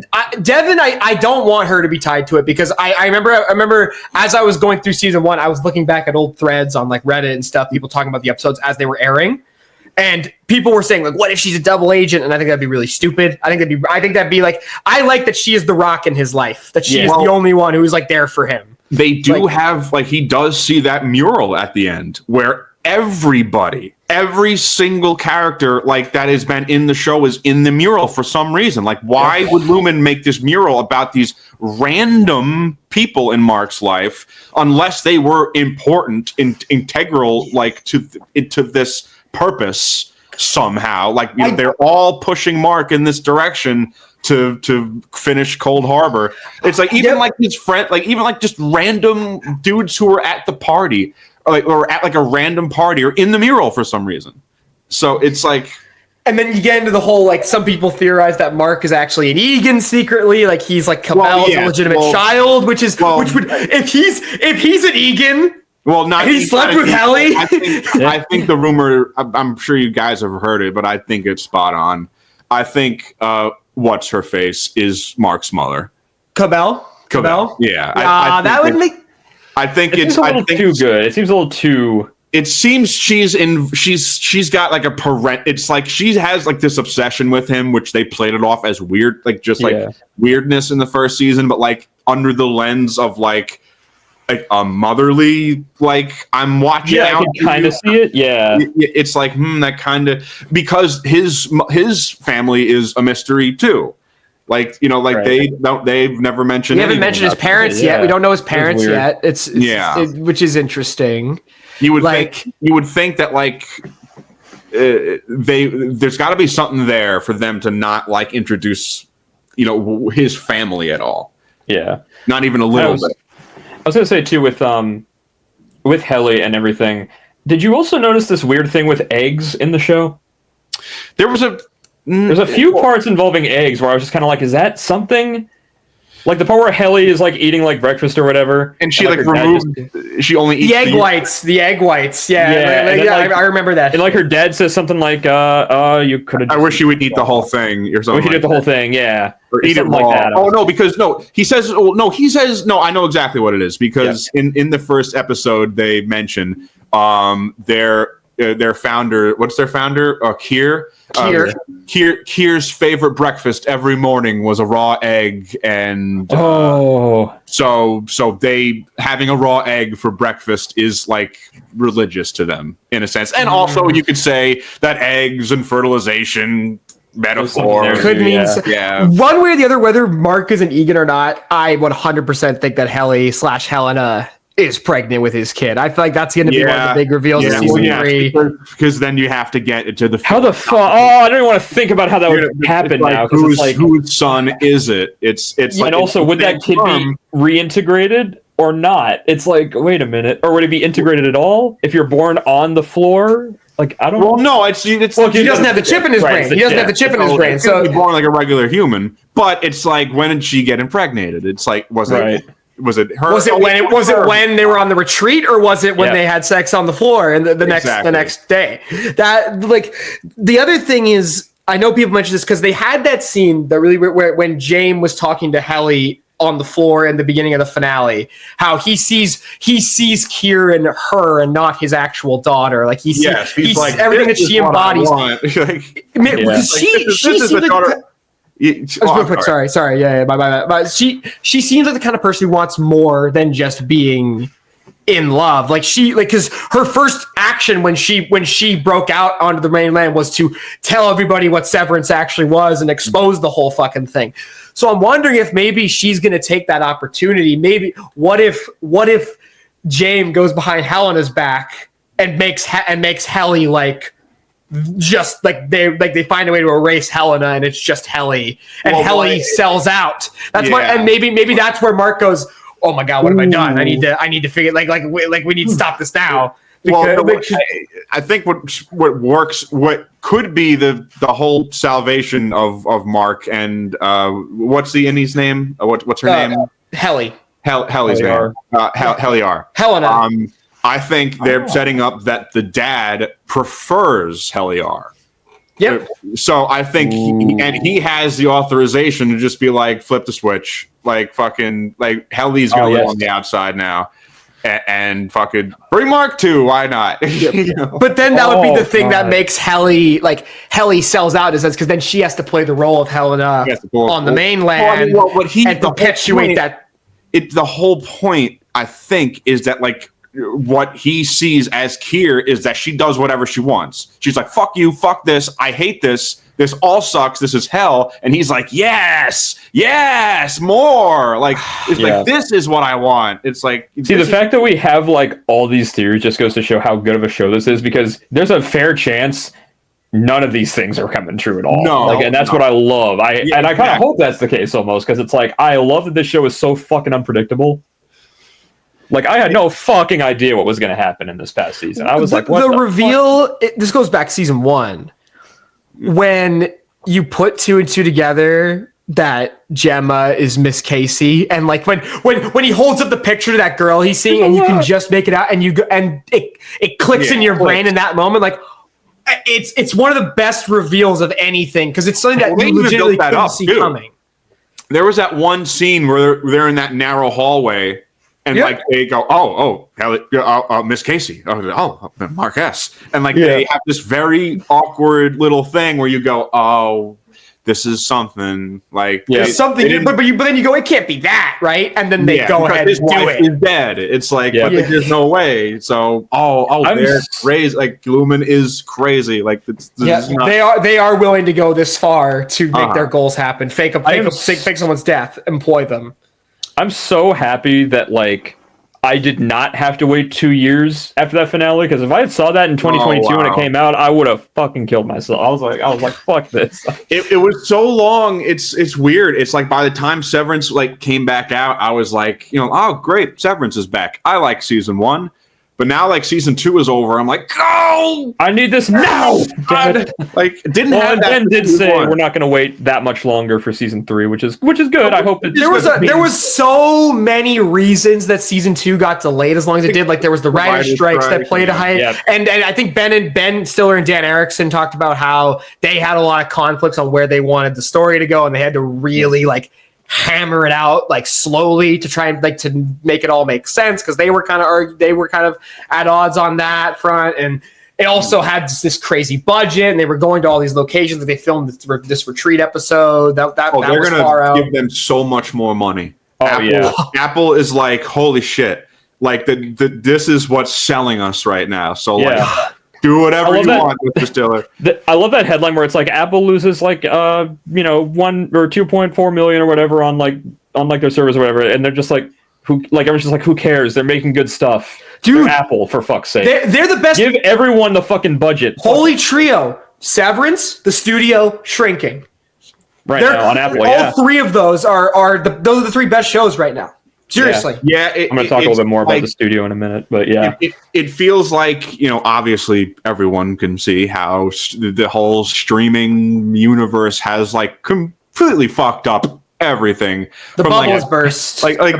Burst. The bubble has like kind of burst like on all of this. Like I hope they realize soon, because like we're off the cliff. Like the car is driven off the cliff and we're free falling right now. Like my wife and kids are like already screaming. My son is almost like out the window at this point. Help. Exactly. It's like people don't even know what entertainment is anymore. It's like why TikTok is like crushing like fucking everything. People don't fucking get it. Oh my God, what were we just talking about? we were talking about streaming bubble. I mentioned how Apple's doing it right. Yeah. It feels like every single company is like they keep digging themselves deeper and deeper into this. Like they're not getting what the issue is. Apple is like, they understand, like, let's give a lot of money to really good people and let them cook. And it's like, wow, it works. It's like, who could have saw that coming? It's very easy to do, actually. It's like, I mean, obviously creating art and all that stuff, that's obviously very hard. but the people are there, the ideas are there, like the budget is there. They can do it. Like Netflix can just like give all this money to like fucking like someone really good and like give them no wires, no strings attached, just be like, just cook. But they don't. They just like, let's just make the most money we can, but like and make sure the algorithm is appeased. It's like it reminds me of that scene from Barry. Reminds me of that scene from Barry, like when they're talking about the algorithm. That's exactly what it is. Right. This show, like Sally's show comes out, has like this 90-something% Rotten Tomatoes. It's on the front page, and then they go, but it didn't hit these clusters. So I guarantee you, they wrote that scene from personal experience. Yeah, absolutely. That happened verbatim in real life. They were like, oh yeah, 90 Rotten Tomatoes, fucking like a lot of people like it, but didn't check the marks. Didn't check the marks. Sorry. It's like, we're gonna move on. It's like, yeah, and Apple seems to be the shockingly enough, like the only ones who get it right now. Yeah. Max, HBO and Max like had it for a minute. They had it for a hot minute because Barry, they were just letting Barry do his fucking. They were letting Bill Hader do his thing on that for a really long time. Well, because you gotta keep in mind too, HBO is different from Max at this point. Like HBO stuff is on Max now, but a Max exclusive thing now is different than an HBO exclusive thing. Yes, the regime has changed. It's like, is there shifted. An HBO like other than like Game of Thrones, like who the fuck is watching Game of Thrones anymore? Who the fuck cares? Well, because the first season of House of the Dragon was pretty good. Second season completely. George R. R. Martin himself is like they've completely destroyed everything. Like I feel like, so fucking awful for him. By the way, oh my god, tragic tragedy of being an author. You've built up this story for decades. You fucking had this baby of an idea that you've cherished for fucking generations, and it fucking HBO comes along and they blow past where you are in the story and shit all over it. And like, there's nothing you can do. It's like you signed the paper. I can't wait because I do want to talk about the studio here in a second because that show. I cannot fucking believe how good it is because I thought it was going to be terrible. Is that what Seth Rogen? Yes. The show is excellent. The show is yes. excellent. I haven't watched yet, but I don't know if we're done with Severance talk. If y'all are good. I think we're good. I think we covered it. The only thing I'll say about the last thing I'll say, the only thing I'm worried about with Severance, you talked about like how there's a lot of unanswered questions and you don't want them to go too hard and it explains it. I don't want Severance to fall into the Westworld camp. Because I thought Westworld season 1 was like one of the best seasons of TV I'd ever watched in my life. I completely agree. And then they get to season 2, and season 2 is just like way over explaining shit. And then Jesse walks in season 3, and it's like, wait a minute. They dropped that ball so hard. The good thing about Westworld, at least, is that season 1 you can watch as an isolated story completely by itself, and you can enjoy it on its own. Severance is like ending on a cliffhanger every episode, so you kind of have to just hope to God that they still hold on to it. Yeah, I really hope that doesn't happen with Fallout because that's also Jonathan Nolan. Because Fallout's also really good. First season of Fallout was excellent. Way better than I thought it was going to be. It was. Yeah. It's because it's like another thing that's really easy to do is that you just get people working on the show who give a shit. Yep. That's it.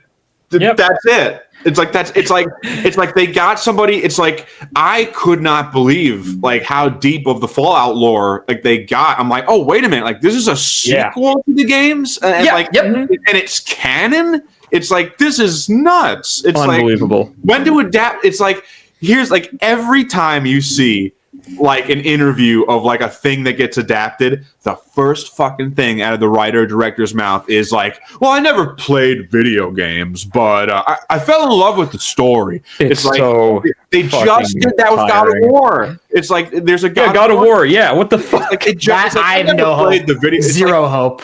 Who gives a shit? It's like who gives a shit?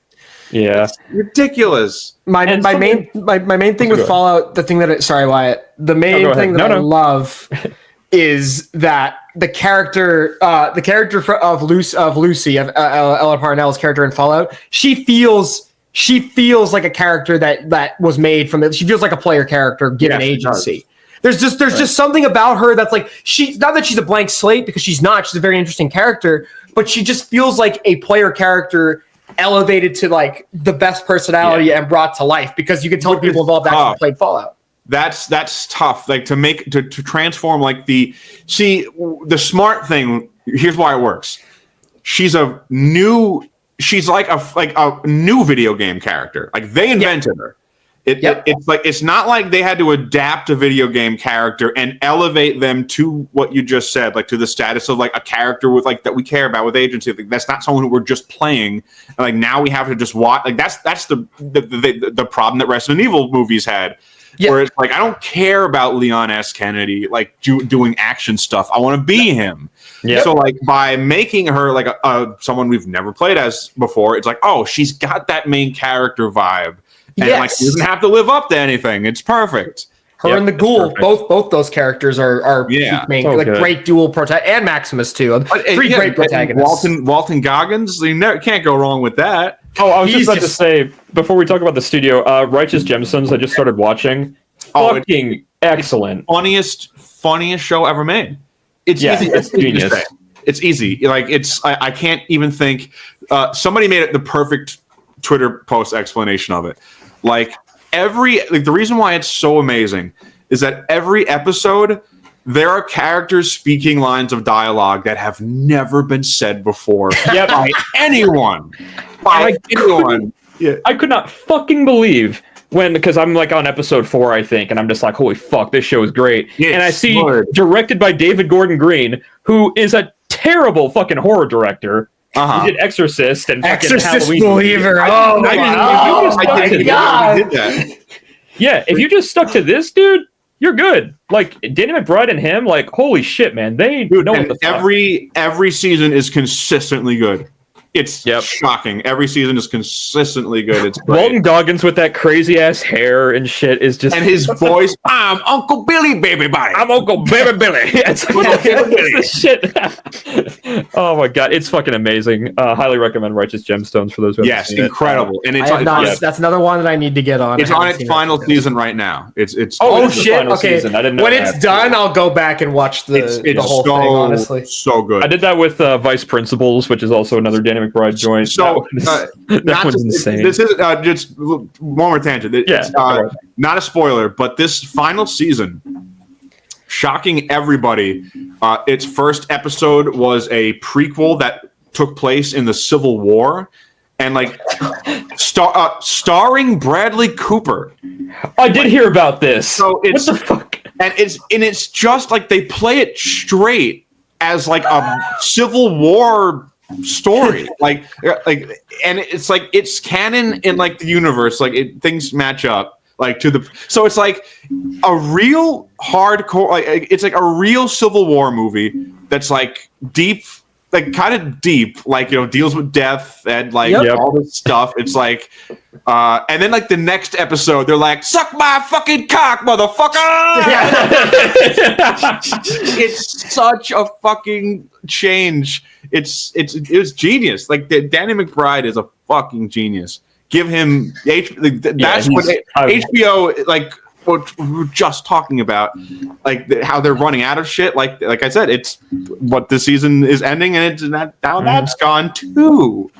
Yep. It's what like we talked about before. I'm sorry. And folks, what encapsulates all of what we just spoke about? The studio with Seth Rogen and Evan Goldberg.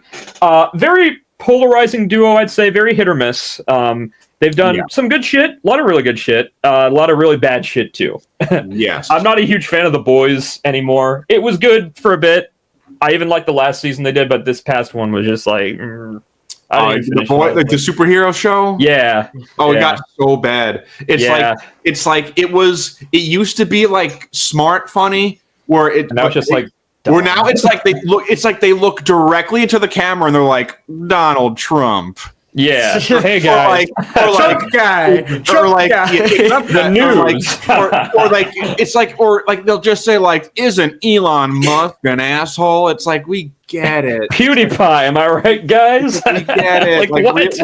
That's the annoying thing about The Boys is when it's focused on the characters themselves and they're not playing to the stereotypes. Like they're not bad characters. They are good. Like they're entertaining to watch, but that show became way too social pilled. I guess like it just fell way down the rabbit hole. No matter what you believe, like I truly believe, like no matter where you are in politics, you even if like you're the biggest like proponent, like biggest like a liberal cuck, like the most like the stereotype, blue haired. Like, let's say you're the conservative stereotype of a liberal. Let's say you're one of those people. Even you have to be like, this is out of control. What the fuck? Like this and is that's what out most of people control. are at with the show now, and it's just like, yep. Yeah. But that's why I had like a lot of like, because I saw the studio stars Seth Rogen, and it's having. And I was like, this is going to be lame. This is going to be so lame. It's going to be a really weak social commentary on this shit. Another Hollywood jerk-off fest. Because I'm tired of those two. Of Hollywood jerking off themselves, like how cool it is to be fucking in Hollywood.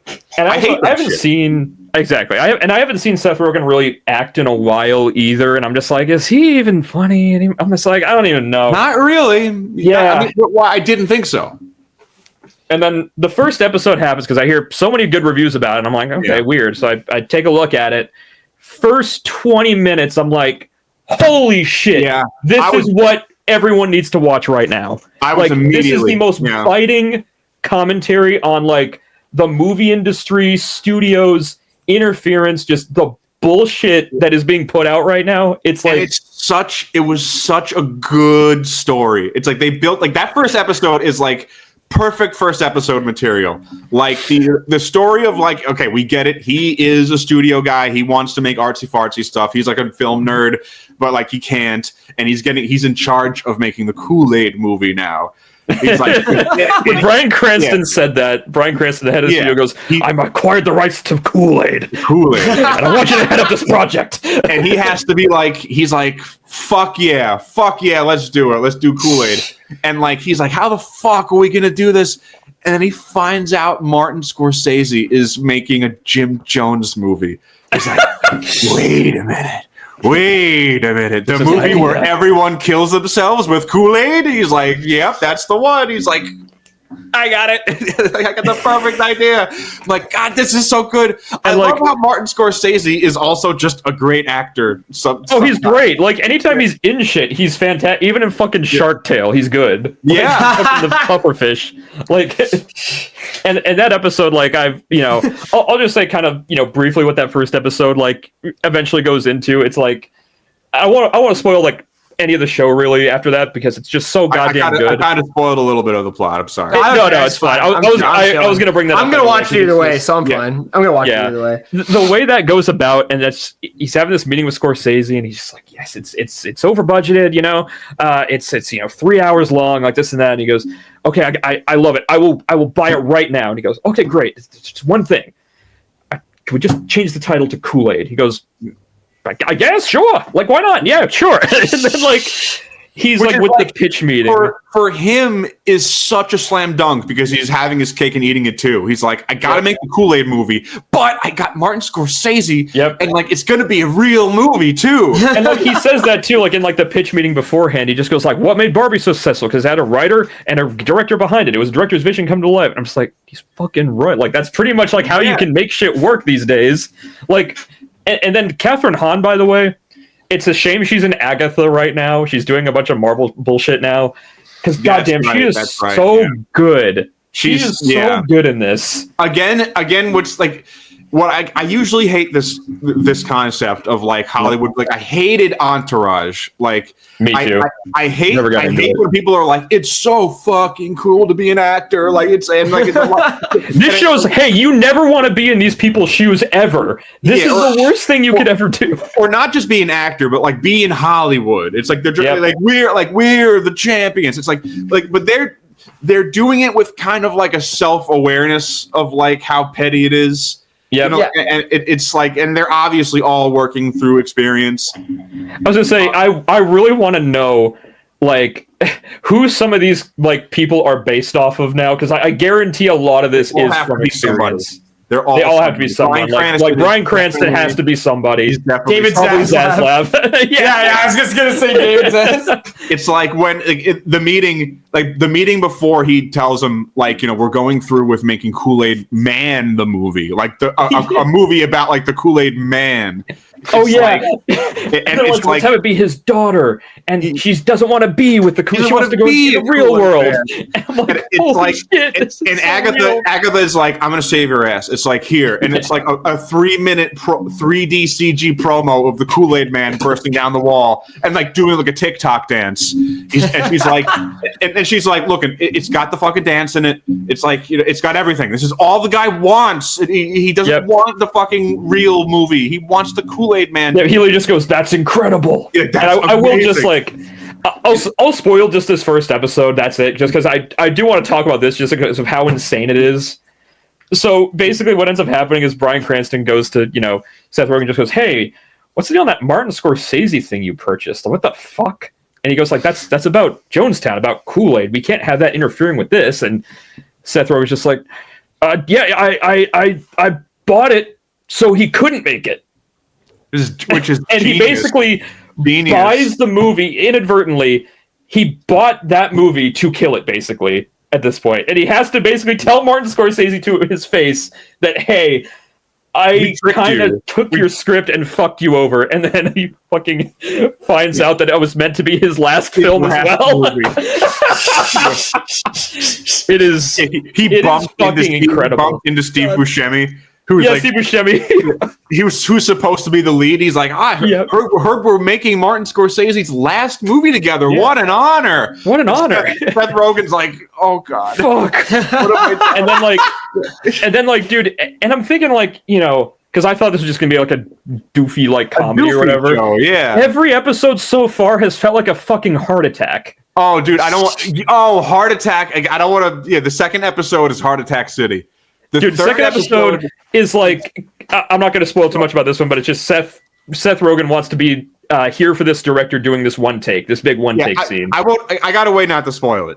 So Seth Rogen is the producer of this company, and he's watching the fresh cut of a new movie by this director he admires very much. It's a real world director.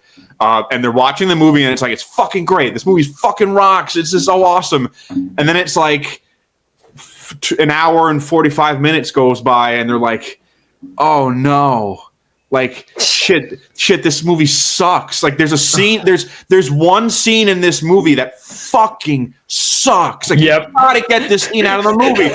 And it's like, but nobody wants to tell the director like that the movie sucks, because the director is like, oh man, this is my movie. Like this is my movie. Like this is my thing. Like, did you want to spoil who the director was? It's fucking Ron Howard. It's Ron Howard. Oh my god! And Ron Howard is terrific in this episode. He is fucking. It's like, dude, like, we have to tell Ron Howard like to take this fucking scene out, and it's like, it turns out like the movie is very important to him. Like the scene in question is very important to him, and they're like, fuck, what do we do? And they're just trying to figure out who has to say the word to him. Like, you have to cut it. It's like Anthony Mackie plays himself, because Anthony Mackie is the star of this movie, and they're like, so they spend the whole they're like, we gotta.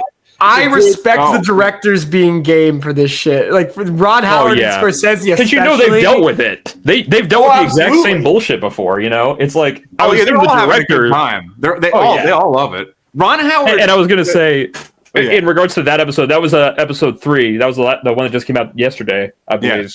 Yeah. And the one before that though is also a fucking heart attack episode, because it's about Seth Rogen wanting to be there for this big one take scene during the daylight, and they only have a small window to film it because the sunset has to be at this exact part. Yeah. And Seth just keeps giving more like criticism to it, adding like, I want to add this. I think that'd be really cool. And everyone's on edge because he's a studio exec. They're like, shut up, fuck. And they have to answer to him too because he's the executive. So it's like, he keeps fucking ruining the shot. It's tense because it's crazy. It's like I used to be a PA, and man, it's like it sucks. Like the movie, it's like, even for like fucking like people higher up, like it's a grueling experience. I was gonna say, weren't you like a PA on like fucking like the Avengers or some bullshit? I was a PA in the Avengers. Yeah, I was. That sounds like the coolest nightmare of all time. Like you could say you're in the Avengers and then go, but it fucking sucked. It's like I had one of my jobs was a handout dailies, which is like a really tiny version of the script. Which like you give the actors, so because like you don't need to give them the whole script, obviously you just need like for their scene. And the daily that I had, I'm like, wait a minute, like this is scenes in the Avengers. Like I'm reading the screenplay for the Avengers. It's like this is stuff that like nobody knows is going to happen. It's like the Leviathan flies through a building. Yeah, you're just like, oh, spoilers, fuck. Yeah, this is nuts. I saw Joss Whedon. I saw everybody. There was a very strange. I almost got to talk to Robert Downey Jr. Oh God! You could have stopped what's happening now. You could have stopped it. There was a point where I was working with this other PA, and Robert Downey Jr. is sitting in this concept Audi. It was like the special Audi that Tony Stark was supposed to drive. Oh yeah, Audi had a deal with Marvel where like this is a concept car that's not like that's an internal company thing. So like when it's not on set, like you have to like fucking cover it up and everything. Like it was like an experimental kind of thing. So Robert Downey Jr. is sitting in the car and like we're guarding like the gate around it, and he rolls the window down on the Audi. And he points in our direction to the both of us, me and the PA, the other PA is this girl. And like he points at her and he goes, come over here. And she's like, God damn it. Jr. And she goes over to him and like she talks and like she comes back and she's sobbing. Oh, and I'm like, what happened? What happened? And she's like, he just wanted to tell us that we were all doing such a good job. Oh my God. That's amazing. Like, oh, that's cool. She was gonna say like he told me I was fat or something. She just wanted to give the PA said thanks for doing Oh yeah, I'm assuming it must be weird on the actor sometimes because you have a bunch of people who are like doing a shit ton of work, like long hours. It sucked. That job sucked. I got to see very cool things. I guess I got paid $10 an hour. Jesus, for I had to deal with pedestrians in New York City. I had to be the guy. Paparazzi and shit, like you can't. Well, yes, the paparazzi, which was you don't know. Like when you see actors lose their shit on the paparazzi, I know why. Like they're inhuman. I've heard they are evil people. Inhuman. There's no soul. They're like robotic, soulless motherfuckers. They're parasites. Anyway, I had to deal with I got a fucking story for you, for them. Like that only. Oh shit! Oh boy. So like, there is a myth, a legend to people who work on sets in New York City, film sets, TV sets, commercial sets, any kind of set. There is this guy who obviously has some kind of mental condition. He's like in his 50s, but he just shows up. He walks onto the set. And like walks past everybody, walks up to the actors right in their face, starts taking pictures of everybody, and I'm like, is he allowed to? Or should we remove this guy? And like, and then like we get the story, we get the tale told to us newbies, and the tale is like there's this guy who he showed up to set one day. He got removed. Something happened where somebody removed him by force, and he sued the city of New York. And he won like this ridiculous lawsuit, like thousands and thousands of dollars, like maybe like hundreds of thousands of dollars. Jeez. So now when this guy shows up, your order is to just like let him do it. Just let him go. That is so bullshit. Oh my God. It's like, but he's going to ruin the shot. It's like he's gonna ruin the shot. It's like we're out here. It's like I've experienced like working with the daytime hours. It's like it takes a long fucking time to get a scene done. Like we've spent 12 hours on a scene of people walking down a road. So it's like if you're trying to get a shot like that takes place during the day, it's like you gotta get that fucking shot, man. Yeah. So it's like when people show up and they fuck everything up, it's like our job as the PA to like take the blame for it. Like that's how I eventually got fired. we were working on this show called White Collar, and fucking Matt Bomer, yeah, with Matt Bomer, which I was actually like, I used to like deliver everyone's coffees to like, you know, the director and like the actors and everything. I was like pretty close to them physically. And there was this day where like I'm stopping pedestrians and like they're like, fuck you, fuck this, I got to go to work, which I get. And they walk by. So this guy is like on the walkie-talkie, my boss. He's like, no, Peterson, stop the pedestrians. And I'm like, I can't. Like, I'm telling them stop, but like I don't have authority. Like you can't be physical because then you get in like a weird thing. You'll get lawsuit for thousands of dollars. Exactly. Like, I'm a PA. Like even in like a job where you can legally get physical, like, you know, like this isn't even close to that. Like the only thing I can do is say, don't come this way, we're filming. And if they choose to disregard that, they do. So this guy is mocking me. My boss is like, Peterson, fucking get it together. On a like, there's a chain of command on your walkie-talkie. Like channel 1 is where like your directors, your the assistant directors, your big shots, like, you know, that's they save that for channel 1. And when you got to get a hold of, like, say, my boss, I'd be like, boss, go to channel 2 so we can talk about my lowly PA problem, and I'm not interrupting you on channel 1. Yeah. So he's on channel 1 saying, like, Peterson, why are you doing this? Why are you doing that? And I'm saying back, I'm like, I can't. There are people coming. And he's like, go to channel 2 to talk about that shit, Peterson. Like, you're talking to me on channel 1. It's like, you bring me to channel 2.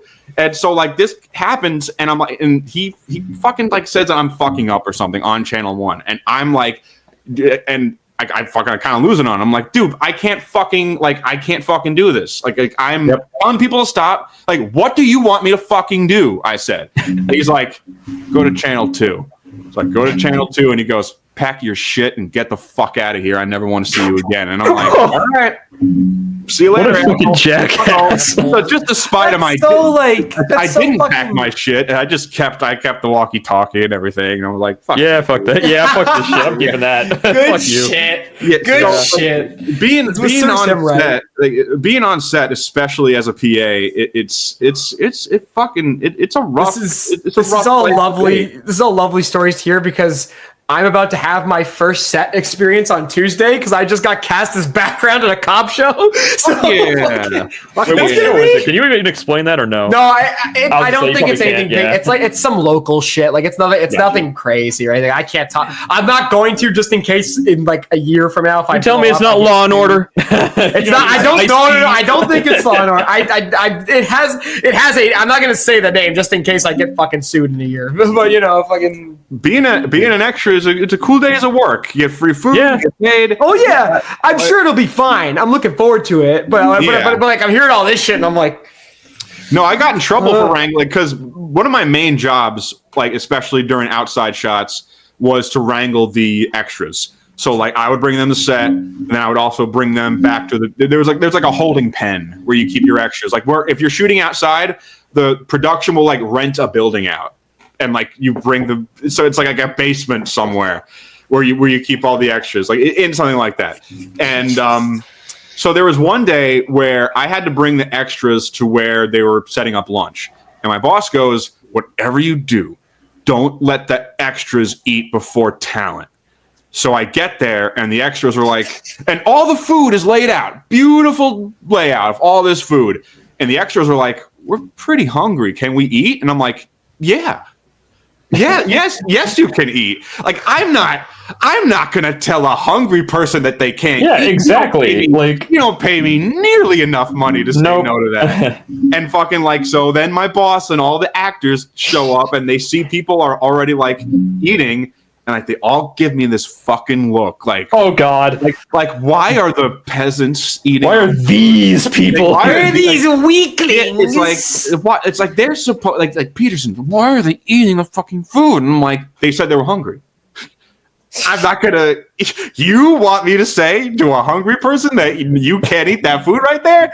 Not gonna happen. Yeah, I'll punch my ticket to hell with that statement. Actually, so I think I won't. If that's too much for you, then fucking whatever. Quit. Yeah, God damn. Yeah, that's nuts, man. Good Yeah, God. it's definitely it's probably more interesting to be an extra than to be Probably. a PA, because being a PA, they tell you, like, being a PA is like the same fruitless effort than, like, as fruitless as like going to LA and thinking you're gonna strike it rich. It does happen. Like, sometimes you get the PA job and like you meet the right person. Like, I was meeting some other fucking people. I'm bad at it, so I didn't really take advantage of it.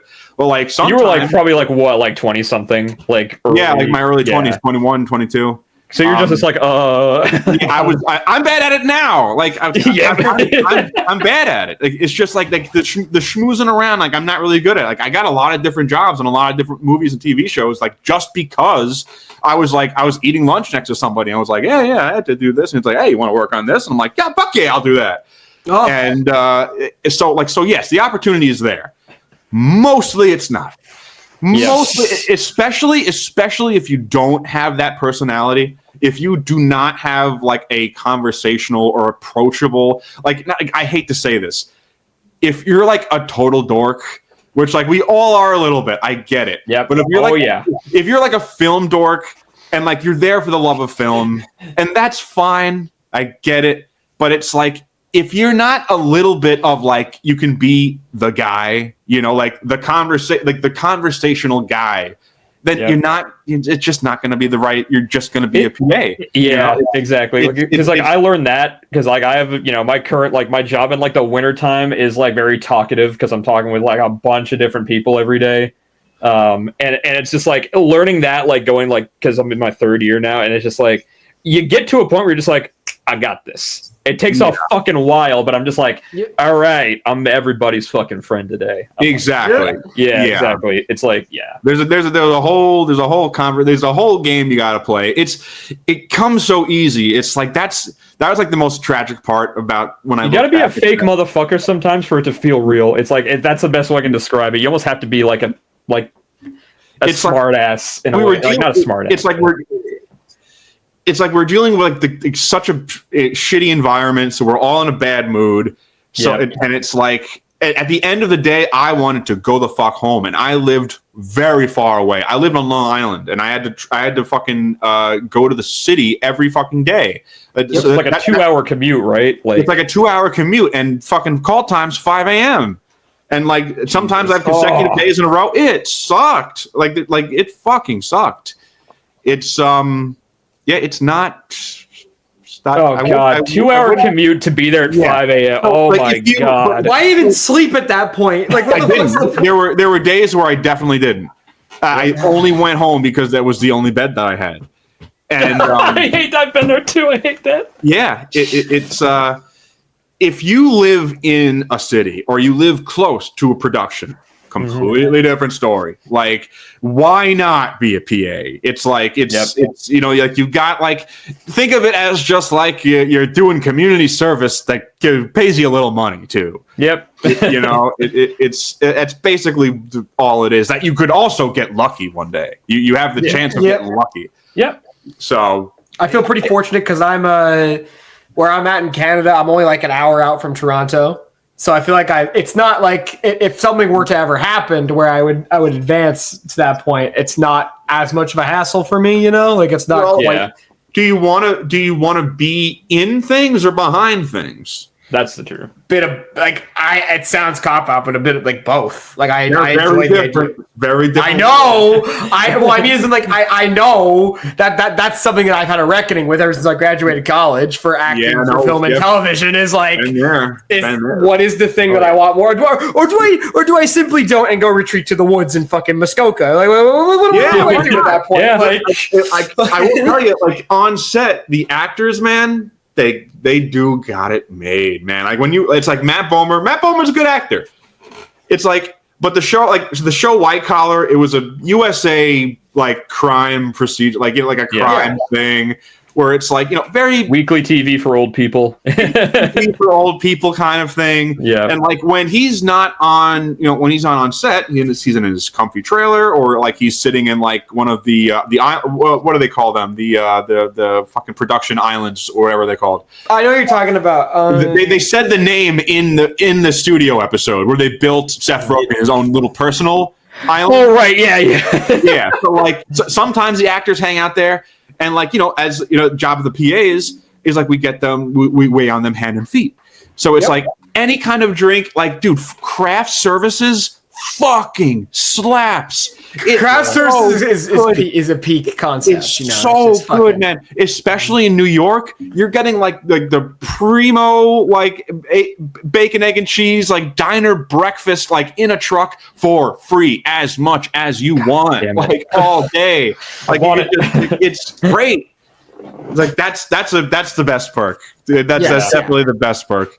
Oh yeah, dude. Yeah. No, that's.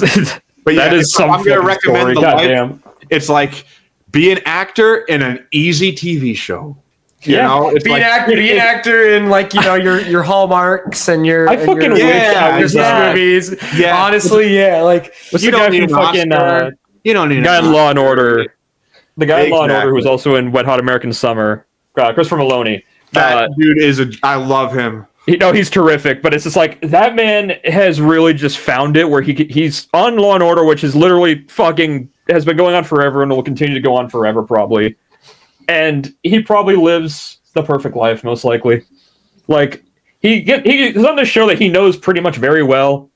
Doesn't really have to do much of anything after that. Did you ever see Happy? With the fucking CG horse thing? I've heard things. Actually fucking good.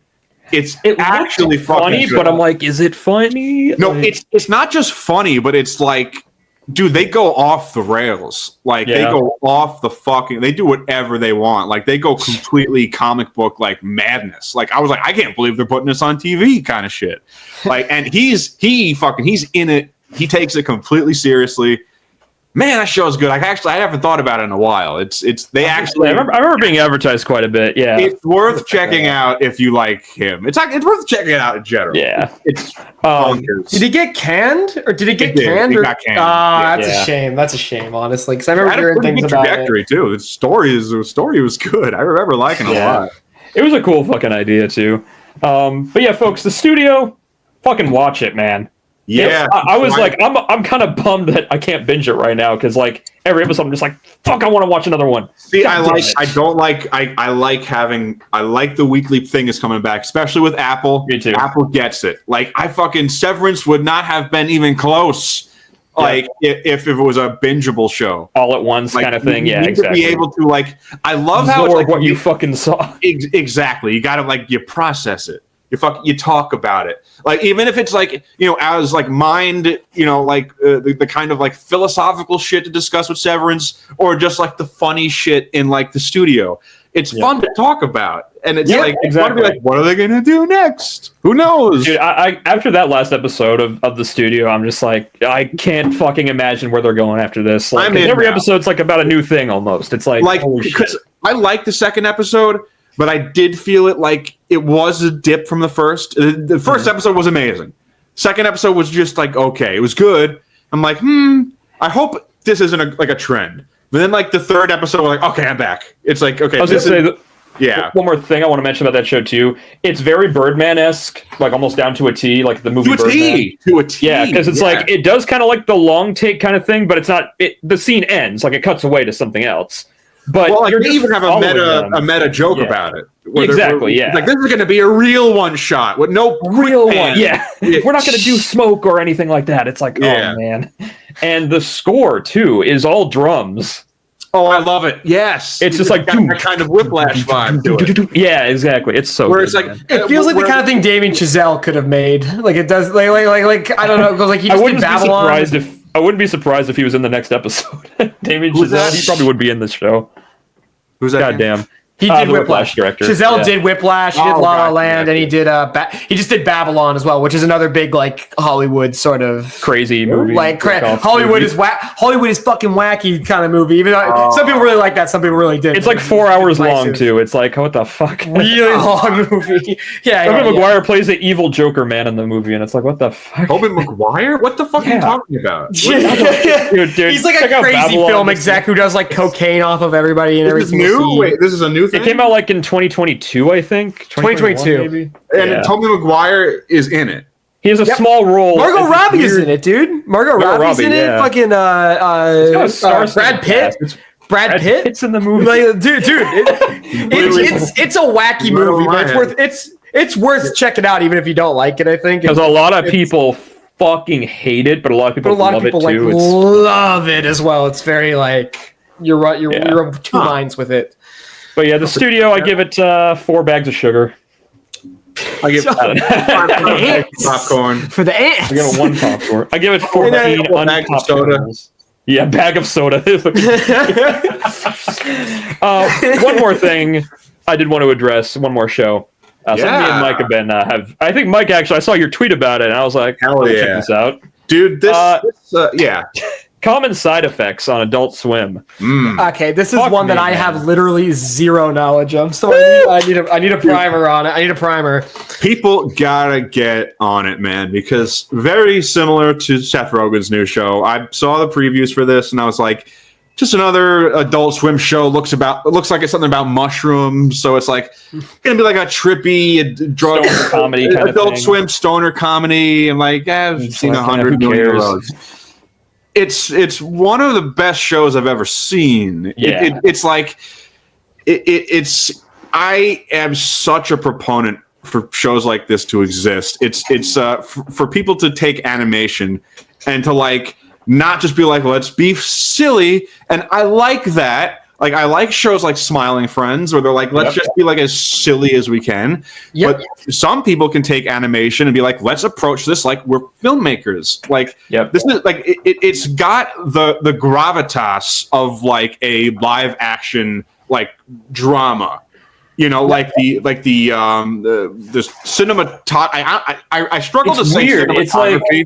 It's like think of a mix of like Mike Judge, like because it's produced by Mike Judge and Greg Daniels, King of the Hill.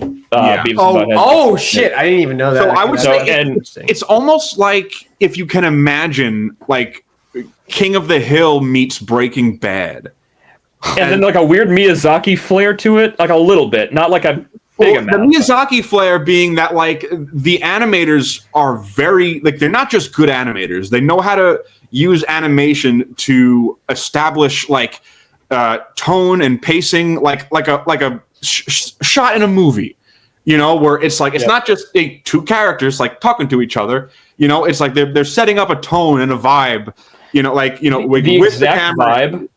The exact vibe I get from this show is like Scanner Darkly, one of my favorite movies. Yes, I love Scanner Darkly. I love that fucking movie so much. Great movie. It's that kind of vibe where it's like really weird, kind of trippy, also funny kind of thing. It's like what the fuck? I think it's really funny. It's really funny where it's like it's not just like they're taking it seriously with like making it feel like like a real drama, or like I wouldn't call it like a drama. It's like a thriller kind of drug. It's a thriller, I'd say. Like a thriller kind of like but it's like the humor is also like very unique and like this is like actually. The first line that's spoken is Mike Judge is in the show as this pharmaceutical guy, Rick. He's like the president of this pharmaceutical thing, and he's talking about this drug, and he's doing the Hank Hill voice through and through. Like he's doing Hank Hill, and he just goes like, "And our data shows that the most favorable side effect of this drug is diarrhea." That's a good impression. Yeah, I fucking dude. King of the Hill was on my TV all the time growing up. I know that show through and through. Me too. Yeah. I know that voice anywhere. It takes itself like actually seriously, which is like shocking. It's on Adult Swim. Like I thought Adult Swim was dunzo. Like with the serious Primal, when it comes to serious after Primal stuff. Came out, I was like Primal came out, had a weird ending. I was kind of like, that's it. We're never getting cool shit like that again. What were you talking about? Primal, that show, the Gendy show. Primal was yes, another One of my fucking, all-time favorites, despite the weird ending it had. I still love it. It did so have much. a weird ending. That Gendy, he knows how to make weird endings. That fucking Gendy's Gendy good. every single time. He's weird, man. I love that man. I love him too. Didn't like his unicorn show. Thought that was dumb. That was bad. I didn't like that. What was that again? That sounds Unicorn familiar. Warriors Eternal. Unicorn Warriors Eternal. It's like it's like dripping with his style. So it's like, but none of it's interesting. It's like none of it's interesting. None of the characters are interesting. Because Adult Swim's in that weird spot where it's like it's pretty much just Cartoon Network now. Like all the Cartoon Network shows that watch for kids are now on Adult Swim for some reason. It doesn't know what they want to. It's like they don't know what they want to throw money at, because it's like they threw so much money at, like, they wanted to like revive Fooly Cooly, the anime. Yep. But like just like Adult Swim is like, we'll do this. Like we'll pay these Japanese people to like revive Fooly Cooly, and they're like, okay, no, okay. They all fucking suck, because it's not like the original people. It's like Adult Swim like hired. Exactly. Are Adult Swim going to be doing the show from the Cowboy Bebop guy? Yes, they are. We're doing I Lazarus, think so. Which I mean, that's from the original creator, so I have faith in that 100%. Yeah. But I'm cautiously optimistic because of how Uzumaki. that was you when you told me about. I think about that occasionally. Like, how do you fuck up a show that bad? How do you fuck things up that badly? It's like the fact that like this Cowboy Bebop thing is happening and Common Effects happen. Not only did Common Effects happen, but it got a second season. Yep. They announced it. I could not believe they got a second. I was like, holy fucking shit. Like, this was right before the finale. It's like once I was watching, fucking finale rocked. I was like, this better be conclusive or I'm going to kill myself. And then it's like, season 2, I'm like, fuck yes. All right, cool. Be terrible. I don't care. When I was watching it, I was like, this is too good. Like it's too good for like Adult Swim to be like, let's give this more money, because nothing good ever happens. Nothing good like that ever happens. So like that's fucking shocking. Like it's if Common Side Effects is anything to go by, maybe they shuffled whoever was making all those horrifying decisions. They've got rid of that motherfucker. I think Uzumaki was like a generational fucking fumble. I think if they had a meeting, like, what the fuck was that? Like, what? It's like, but they had a golden goose, because what made Adult Swim great was that their prime shows were so dirt cheap. Mm-hmm. Like, like Aqua Teen, C-Lab, like they're all using pre-existing properties like Birdman and all that shit. It was like the perfect money-making machine. So then they had enough money to start doing their own shit, like fucking Venture Brothers. And Venture Brothers was fucking amazing. I'm trying to get into that show, actually. I've watched a few episodes recently. The first season, I'm just like, oh, dude, first season's a little janky. Janky. Oh, it's like Flash, like 2000s animation. Yeah. It's like, but dude, they hit a stride like no other show has come close. Mm-hmm. I would say Common Side Effects is like the first show since Venture Brothers where it's like they took it seriously. They put a budget behind it, and they got like real deal creators who are not like. It feels like a show that you would have found on like MTV back in like the 2000s. Like one of those like weird like shows where you're just like, oh wow, this is really good, and then there's nothing after it. You're just like, wait, what the fuck? Like, because what was that animated show you brought a few months ago, Wyatt? There was that animated show. Downtown. I fucking Downtown was the one that you were talking about, and I remember like. What's that? That's what I've been thinking about this whole time, because that was Mike, you might have seen it maybe passively. Just look up Downtown MTV. You'll probably see an image and be like, "Oh, holy shit!" Oh no, dude, that was people in New York, right? Yeah, dude, I fucking loved that show when I was a kid because it's so accurate. That show is a perfect time capsule. It's the perfect time capsule of like New York City, like that, like vibe, 90s, 2000s, like being. It's like, dude, like nerds got to go back and watch that show, because you would never believe like how like fucking like different it was to be a nerd. It's like that. That captures it perfectly. It's like you have that guy who's like, oh, Star Trek episode, whatever. Like, you're like, oh, this is the issue of Superman when Superman does this, and they're like, dude, this is fucking unbelievable. What's wrong with you? Yeah, what's wrong with you? Now you're a nerd. It's like such a different like landscape. Like where being a nerd was like such like a cult. like it was like a cult personality. Where It was before America went global, you know. It was before Star Wars became that cool. show, man. Yeah. That show, just the vibe of it, the way it looks, the music that's used in it, and the way people talk. It's like they just filmed people talking and then just animated it. It's like creator of Megas XLR. We just Simon, We just discussed that because we were doing a tier list of animated shows. Yeah, there's a character from what was the show we were just talking about? There's a character from Downtown. He's one of the main characters in Megas. Wait, what the fuck? I gotta look that up now. The junkyard, the junkyard dude in Megas is he's one of the characters in Downtown. Yeah, I gotta look that up now. That's the benefit of having these beautiful little oddities like Downtown, is that you can get away with bringing semblances of it back, and no dickhead studio guy is gonna snipe you down. He very famously had a feud with MTV. Where he was making Megas XLR for MTV back in the day, and there was a huge falling out, like where they fucked him on a deal, something like that. Yep. So in Megas XLR, there's this running gag where there's this building that has a logo that looks it's like Pop TV, but the P's are both backwards, so it looks like MTV. And like, every episode that building is in, it gets like obliterated. I love that. That's so petty and awesome. Fuck with MTV a little bit while I'm at Cartoon Network. I think Cartoon Network fucked them over too. Yeah, that no, it was funny because we were doing with some of our friends, we were doing like a tier list thing, a bunch of different animated shows, and Megas XLR came up. And everyone on the call was like, "What the fuck is this?" And I'm just like, "Oh, no, it's a great show." That's so rotten. It's like, though that's a show where I'm positive that like current like youth would appreciate. Like that show. Yes. The show was awesome. great. Yeah, it's got. You can tell it was like designed for MTV. Oh like, yeah, it's got like a very non-kid approach. It's got like a metal, like awesome. Let's do like a fucking robot fighting a monster kind of. Yeah, it's like badass, dude. It's like kind of thing. Mm-hmm. Like you can usually see him saying like, "Ah, damn it," or some shit, or like "son of a bitch." Like it's like you can tell they toned down a lot, but like it's got. Could have been growing up with that instead of fucking Bakugan or Beyblade or fucking Pokemon knockoff there was every other fucking week. Oh yeah, I mean Cartoon Network fucking shit. Like I remember being in college because like I remember the last what I consider like the last generation was Flapjack. Oh yeah. There was another show that was on with Flapjack. Chowder? 16? I guess like the early, like the Chowder, the Adventure Time, like that was like the last time where I'm like, Cartoon Network, man, like they got it. Like there's good stuff, like, there's all good stuff. I'd say regular show was like the last one for me. Regular show was cool. Like that was when I was in college when that came out. And I was like, yeah, like I hate cartoons. I hate how everything is now like, this is about a guy with a job. Like yeah, it's like a little.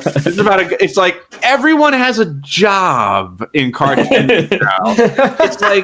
It's like even like in like older cartoons, people had a job. Like in Rocko's Modern Life, he worked at the comic book store, but like it was a cartoony thing. Where it's like you look at your SpongeBob SquarePants, like he's a fry cook, but it's fry cook at the Krusty Krab. Yeah. Now it's like job. Whereas, like, I gotta go to my boss said, like, they're making me work overtime. And it's like, dude, you're a cartoon. Fucking throw pie. That's why Smiling Friends is so fucking funny, because it is a workplace situation, but it's like, what if it was a workplace situation where none of it made any fucking sense whatsoever? It was completely unhinged. 100% why they're. It's me, Bill Nye, man. So bless all those people. Like even Michael Cusack's show, Crystal Fantasy, is pretty funny. I haven't checked it out yet. Is it good? Yeah. It's got Smiling Friends DNA written all over it. So like, if you like Smiling Friends, you like it. It's definitely not as funny. It's like imagine Smiling Friends without Zach. It's gonna be a little bit of a hit. Yeah. Yeah, but it's and it's all Australian. So it's like if you liked his Rick and Morty thing. Like I kind of liked it. It was funny. in the car, Morty. Get in the car, Morty. That was funny. I like that one. He does this thing where like he will just randomly draw like a character as a giant, and I don't know why, but it's funny every time. Yeah, like they'll walk into a room, like the main character in YOLO's fantasy, like her parents they're just giants. Like they're massive, like they'll walk into the room and they're like, "Oh, hey, Sarah!" Like they're like huge, like gigantic, like the size of buildings. Like, and it's good. There's a lot of funny stuff in it. No, so common side effects. Wow, we went way out, but that's fine. Yeah, we went all over the place. Good shit. It's good shit. No, I'm having fun. Adult Swim seems to be turning around. Yeah, common side effects. Basically, it's about this guy Marshall. Oh, we didn't even get into it. We didn't even get into the show yet. I was like, okay, that's fine. Fuck, sorry. No, it's fine. Dude, this is good. We're all good. This is great. Basically, so Marshall, he's this guy. He's kind of like this shaman dude. He's got like, neck beard, hair, and Hawaiian shirt. And he basically he went off to Peru, found this mushroom, and pretty much this mushroom is like the cure for everything. Pretty much, even death, even death, like even like if you're well, I don't know if they said death specifically, but like if you're brought to death, well, yeah, you can be like completely fucked up, like rejuvenated. Yeah. Because so basically, yeah, he has this like mushroom. He goes to this event where there's pharmaceutical guy we were just talking about, Hank Hill, Rick, and he's basically like protesting it, saying like they're dumping chemicals into this place in Peru with all this, indigenous population, this and that. Eventually gets kicked out and sees this girl who actually works for the same company, and she notices him and like what he did. Kind of friend. Yeah, his high school friend, basically. Yeah, she kind of takes off her badge just to because he just got kicked out of the place, so she's not gonna. He interrupted. Like he's one of the guys who gets on the microphone and goes like, "Your company is evil." Like get the guy. Get the guy. Yeah, exactly. Yeah, and then he's talking. They're having a chat because they haven't seen each other in a while, so they're talking about it. And he shows her this mushroom right here, and he takes a pigeon out of the air, breaks its neck, and she's like, "What the fuck?" And then he gives him the mushroom, and the pigeon has like a weird trip out thing, and then just flies away. It's like what? Yeah, the fuck? It heals everything. It heals mental problems. Heals physical problems. It's the ultimate thing. It's it. And I see you. Very immediately, you realize like the government has taken notice of this. Like shadowy. He's basically on the run. Yeah, from, like the FDA, the DEA, the government, health insurance companies, pharmaceutical places. And they want him like dead. Like they're dead. They want this shit gone. So that's like when the show, it's like it's a comedy, but like the aspect of like being on the run from like evil shadowy corporate figures, shit like that. It's like, oh wow, this is actually like engaging. Like this is like a real story that's happening right now. Okay, and like it's good shit. Every character, like even like background gag characters, like all are like well developed enough to be like, oh, that was a funny little joke. Like they're in the coffee. I love her boyfriend or whatever in the scene. Oh, he's playing the VR. Yeah, he's playing. It cuts to him, and it just it looks like he's jerking off, and then he just goes like, "Oh, I'm almost done with this tennis level. Hang on." He's like, "We need cheese," and she's like, well, "What kind?" He's like, "The good kind. It's the one with the cow on it. It's the cow on it." Yeah. She goes to him, and she goes like, "We need cheese." Yeah, we need. Thank you, baby. Very cool. It's like that one Judge comedy. Like exactly. It's got like that Mike so Judge taste to it. Like there's like that opening scene, like he's in the coffee shop, and like the guy at the barista is like, one for Gregory. He's like, it's got to be Gregory, right? Like he's got to be getting. Yeah, they interrupt the conversation. And like they're like the conversation like continues. And like the joke comes back up, like guys like one for Gregory. It's like, oh, it's Gregory. It's so good, man. And we got our two the two DEA agents who are kind of assigned the secondary characters. And immediately I'm just in love with these two. Like immediately, I'm just like, these two are hilarious. Like, they're attached to his case to find out what's going on with him. And they think he's also a murderer for some reason. Yeah, it's like they're trying to just do their jobs, like figure out like why the government wants this guy so badly. Yep. And like it's like they could make a show out of them. Like Yeah, because like immediately they're like dancing to this weird Hispanic like music for some reason. Yeah. They're getting coffee and they're just like, your life. and they're like, wait, you're assigning those two? It cuts to that scene, cuts back to them. They're just like, yes, they're our best dates. No, yeah, he puts the song on in the radio, and like she's like getting a hot dog, and like she like listens on her thing, and she's getting the hot dog, and he's like, "Come in, man." Yeah. I think it's funny as shit because like we just talked about Seth Rogen. Like this sounds like something he would have come up with. Like this sounds like a thing he could have made into like a straight comedy. See, it feels like it's like the exact opposite of that. Yep. It's like Seth Rogen would make like the stoner, like do drugs, like whoa, like it would be like Paul, kind of like how Paul is just like the most basic take on an alien invasion. Yeah, Sausage Party is just like a very basic religion allegory, and I guarantee it would be funny, but like it would be surface level funny. Like this it actually has depth to it. It's like, shocking. It's weird, and also like not even the fact like they take the mushroom and they're healed, but they also go through this fucking weird trip where they see these weird gray naked babies who are like it's that bring like that's it's funny you say that because that company, like the creators of the show, they were working for HBO on a show called Scavenger's Reign. Yeah, I've seen a few episodes. That show is fucking excellent too. It was mostly an excuse for their animators and their artists to like to show off, because the whole plot of that is that like they're training on an alien planet, and there's like just a bunch of alien fauna and creatures, and it's like it was just like their experiment of imagination and art.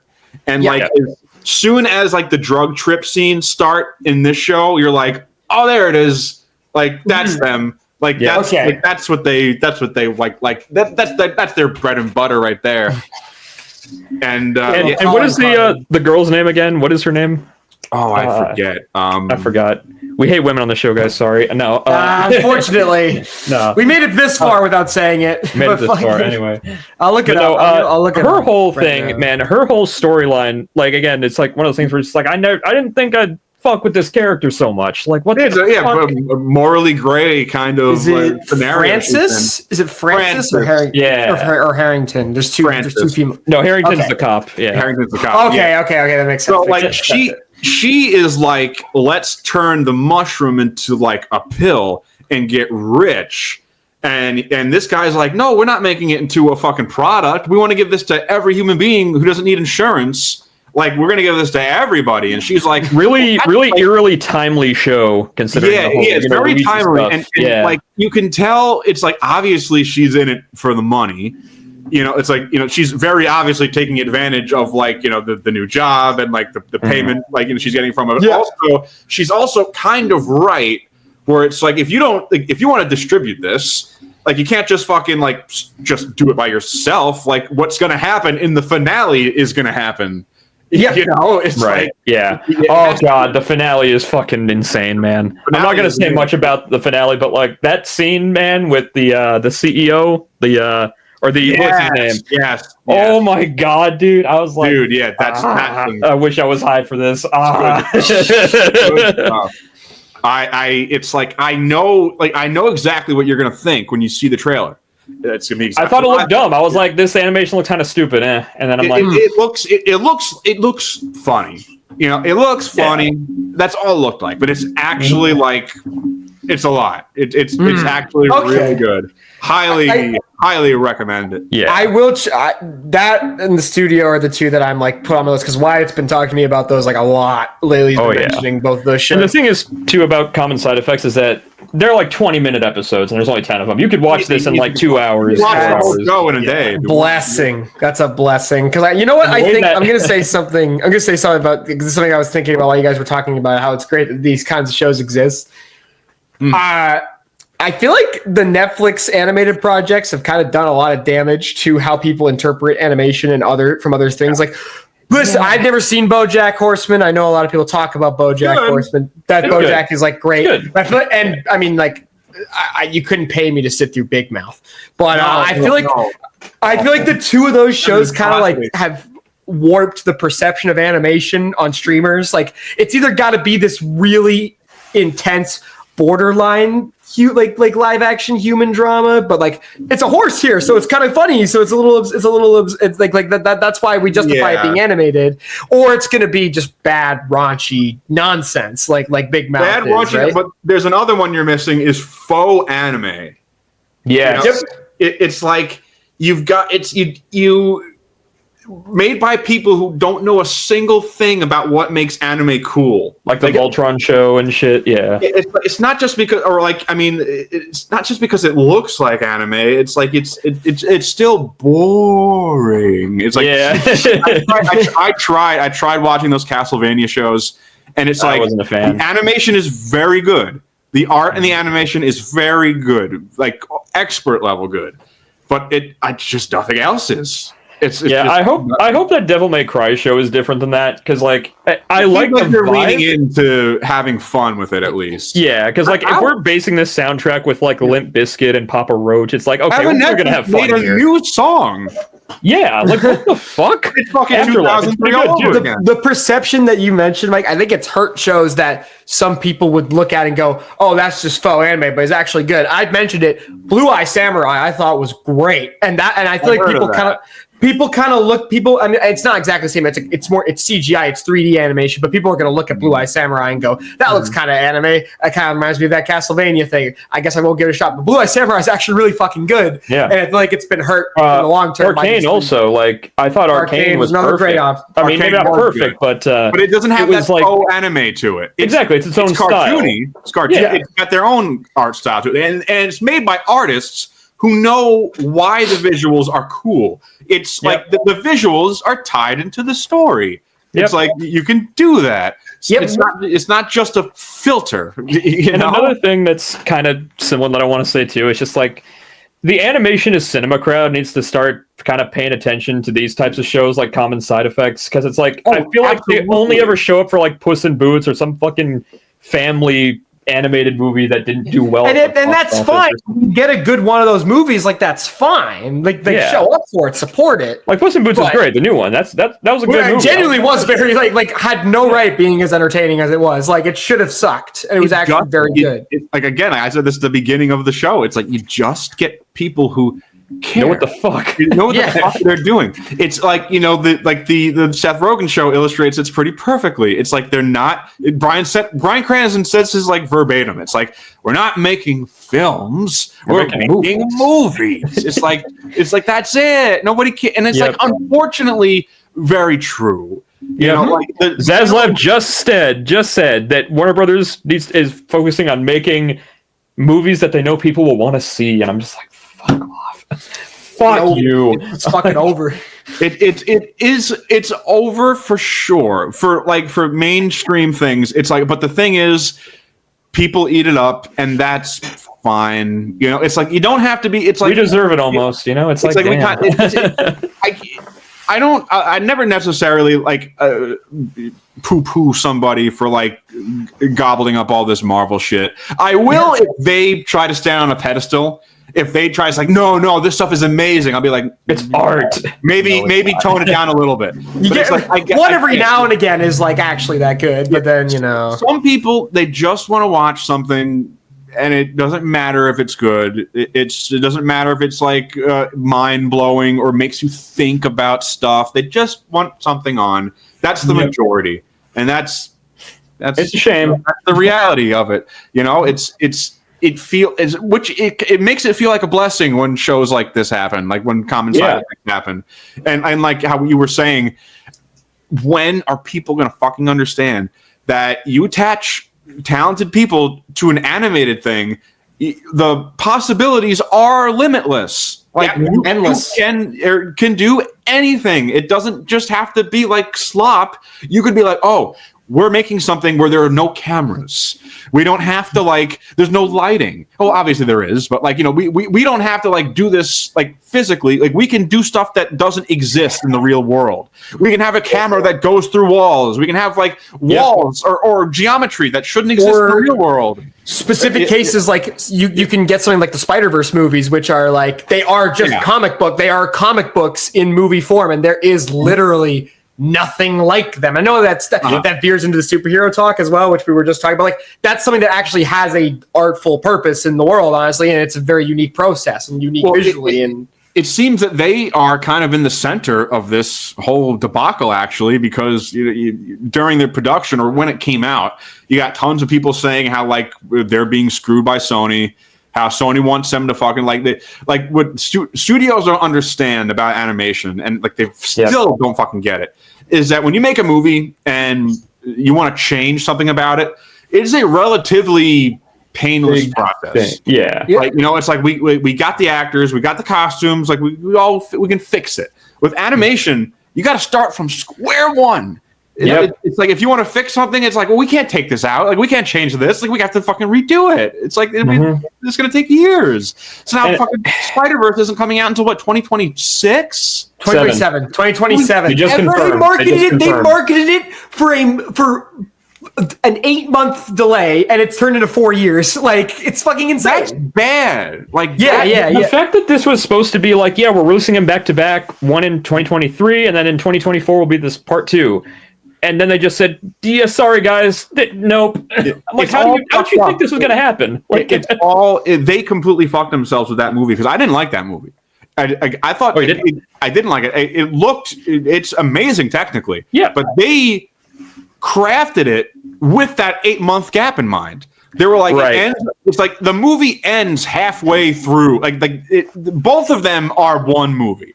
But like it sucks in hindsight. Yeah, it's like hindsight. Like, for it to be a 4-year gap now you just have, because that's not a movie now. It's like this was gonna be like a part 1 thing, but now it's like it doesn't work at all now. Exactly. Now it's like they just set, like, the movie is just set up for a movie that comes out 4 years later. That's and that whole debacle of like they had to redo certain scenes while it was in the theaters, like that whole thing. Yes, because I saw it in the theater. Yep. And the sound was fucked up. I had to call. I actually called the theater, which sucked because I snuck in a little vodka. So, oh no! Oh Jesus! You're like, hey, listen here. So I'm not drunk, but I smell like I am. Oh, so God. like I chugged this whole little. It's like one of those little vodkas, Yeah. And so I chugged that thing. And movie's starting, and then like the opening scene with like Spider-Gwen fighting the Picasso vulture. The vulture? Like, this rocks, but the sound sucks. It's like nothing. It's like, it wasn't that it was low.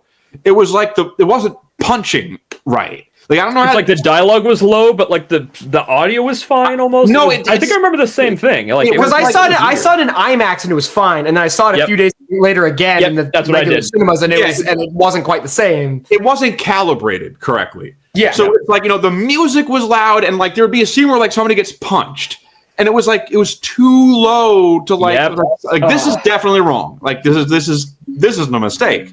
So like I walk up to the fucking guy at the front of the theater.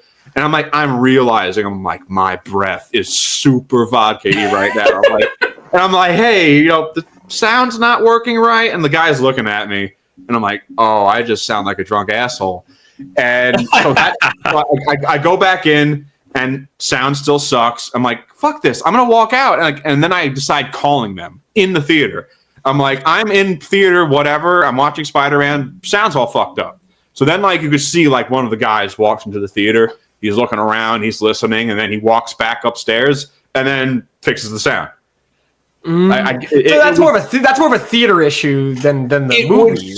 There was a lot of instances of that, but there was a lot of instances of it. That's okay. So what happened, and this does happen sometimes, the file that is sent to the movie theater's database, because movie theaters don't collect reels of film anymore. No fucking chance. So it's something happened with the computers and the extracting the file. Like, some theaters fucked that up, where it's they accidentally got the audio wrong, and must have been as simple of a fix to boop boop, press a button and they fixed it. But there were tons of people who were saying the same thing. They're like, this just sounds all fucked up. You could tell they finished that movie a week before it was supposed to go out. But I say that because I've talked at length how much I love both Spider-Verse movies. But you could tell it's They definitely crammed to get that shit done on time, but it's not even a contest. Like 100%. No, yeah, and fucking animators. Like, I respect them, I really do. Mm-hmm. But it almost kind of, it's sad them not really seeing what's happening. It's like they're fighting right now for like all these union rights and like these protections against AI, and it's like, guys, I love you, but you're not coming out on top of this. Like, I hate to say it, but like, it's you are to fight this and to think you're going to win. It is a waste of time. Like, you are going to use AI. Get over it now. It's gonna happen. Like it really, like Ben Affleck was it Ben Affleck or was it? Yeah, it was Ben Affleck talking about this. He was talking about like AI, and he was basically just saying like, I think it was Ashton Kutcher or something. No, it was Ben Affleck. He was basically talking about like, do you think AI will replace, like your job, like as a writer and this and that director? He just goes like, look, AI will never, like, it just can't write Shakespeare at the end of the day. It can try, it can replicate it, but it just won't, it's not going to be writing, like, it's not going to be the same as a human writing a movie. Well, no, it's not. Oh, no, yeah, continue. No, I was going to say, but he also was just like, talking about like, it's pretty much guaranteed to be used as a tool moving forward, if not more. And it absolutely will be used as a tool. I think especially the biggest thing is probably going to be concept artists. I think people who do concept art, I think 5 years, they're out of a job at this point. Which sucks. But it's also, I think, and everyone, I am alone in this, believe me. Yep. I think it is going to be ultimately a good thing in the end. Because here's where we divide this argument. Go ahead. There's art. There is somebody making art. They're putting all of their heart and soul into it, and that's great. Love that shit. But then there's having a job where if things come out that are going to make the process of your job faster and more automated, like you do it. You do it. Like it sounds insane to talk, like people are pushing against like this is a thing and it's going to make jobs easier and irrelevant. And it's like sucks for people who like make a living on that. Yep. But it's like the reason a job exists is because they need something to be done. And if the thing doesn't need to be done in that way, then we don't need you. It's a harsh reality. It's a harsh reality. It sucks. It's a harsh reality. But the compromise is not as nightmarish, or like people are saying like, oh, this is actors will be replaced. We're not there. Like, people are saying are like, this is soulless and like it's an insult to art. And it's like, look, if you're making a movie where like I need to get like an exterior shot of a building, like I need to get like a panning shot of like a forest or something like that, and like an AI can do it in 2 minutes for $50. If you have because you have deadlines to meet and stuff, and it's like I get that because like with a job, it's nice to have people putting their heart and soul into this very difficult process. But for things like a show, a movie that's a part of a franchise, or like a product, it's like if I could just do this background in like 10 minutes rather than like 2 days, fucking take it. It's like artists. I don't think your job is going to go away. I think it's going to get easier. And all this crunch time that people complain about and like how they're being mistreated. This seems like a good answer. And again, like you're in your job environment, your job is to make the thing. Unfortunately, most of the time, it is not to make your artistic vision come to life. That's rare that happens. And that's great. I love that more than the more corporate thing. But the corporate thing exists for a reason. It's like, it's a show that's got to be made. Who's going to make it? It's like, fucking, that's it. It doesn't matter if like the background trees are AI generated. Normal people don't give a fuck about that, and that's your target audience is the general audience. And I don't care if a fucking tree is AI or was painstakingly painted by an artist. I do. I think it's cool when you watch Akira and you can like see fucking people's pain in like the art. It must have taken them fucking back-breaking labor to make. It's incredible. But also, if a show can make like a character walking down the street using mostly AI, and like it looks like a character walking down the street, like he's got all 5 fingers and his face isn't like morphing up and shit. Yeah, if it looks like what it needs to look like, that's it. Becomes. I think that's the thing. People are like really like, and I've had this take before where it's like I can see your view of it, Mike, and I do agree. I honestly do, but I feel like I get worried with because Hollywood are fucking they're ground takers, and if you give them an inch, they'll take a mile. So it's like if you get like. I agree with you. I do think for the net positive of people's health, AI use is kind of a necessity, and it's a shame. With The Brutalist recently, people were like fucking talking shit about that movie because there has been that's something that needs to be addressed. Yeah. There's been a lot of. I don't know what they did. Clickbaiting, like they say that AI is used in the movie without elaborating of what the use of AI is. That is something that is pretty relatively inoffensive. It's not like Adrian Brody didn't say the lines, you know. It's not the line. What was it? I have no idea what it was. Oh, so basically what it was so there's a brief narration in that movie in The Brutalist where Adrian Brody, he's doing a different accent in the movie. And there's this one very tiny instance in this narration where he's trying the certain word that they weren't able to pronounce correct, or he accent broke a little bit.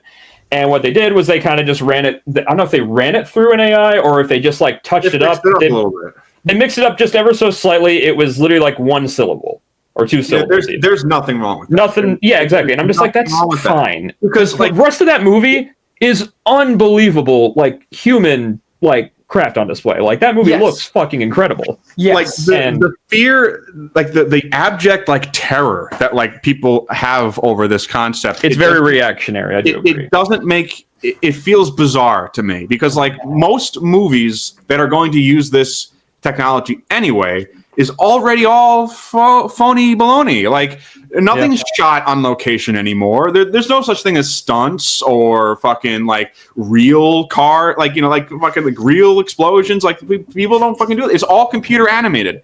And it's like the only difference is like it replacing a computer animator that like has to animate like a stunt is just tedium. It's just tedious. You know, it's not like an animator is putting his heart and soul into making this computer, like making the shot look like it's a real person doing the stunt.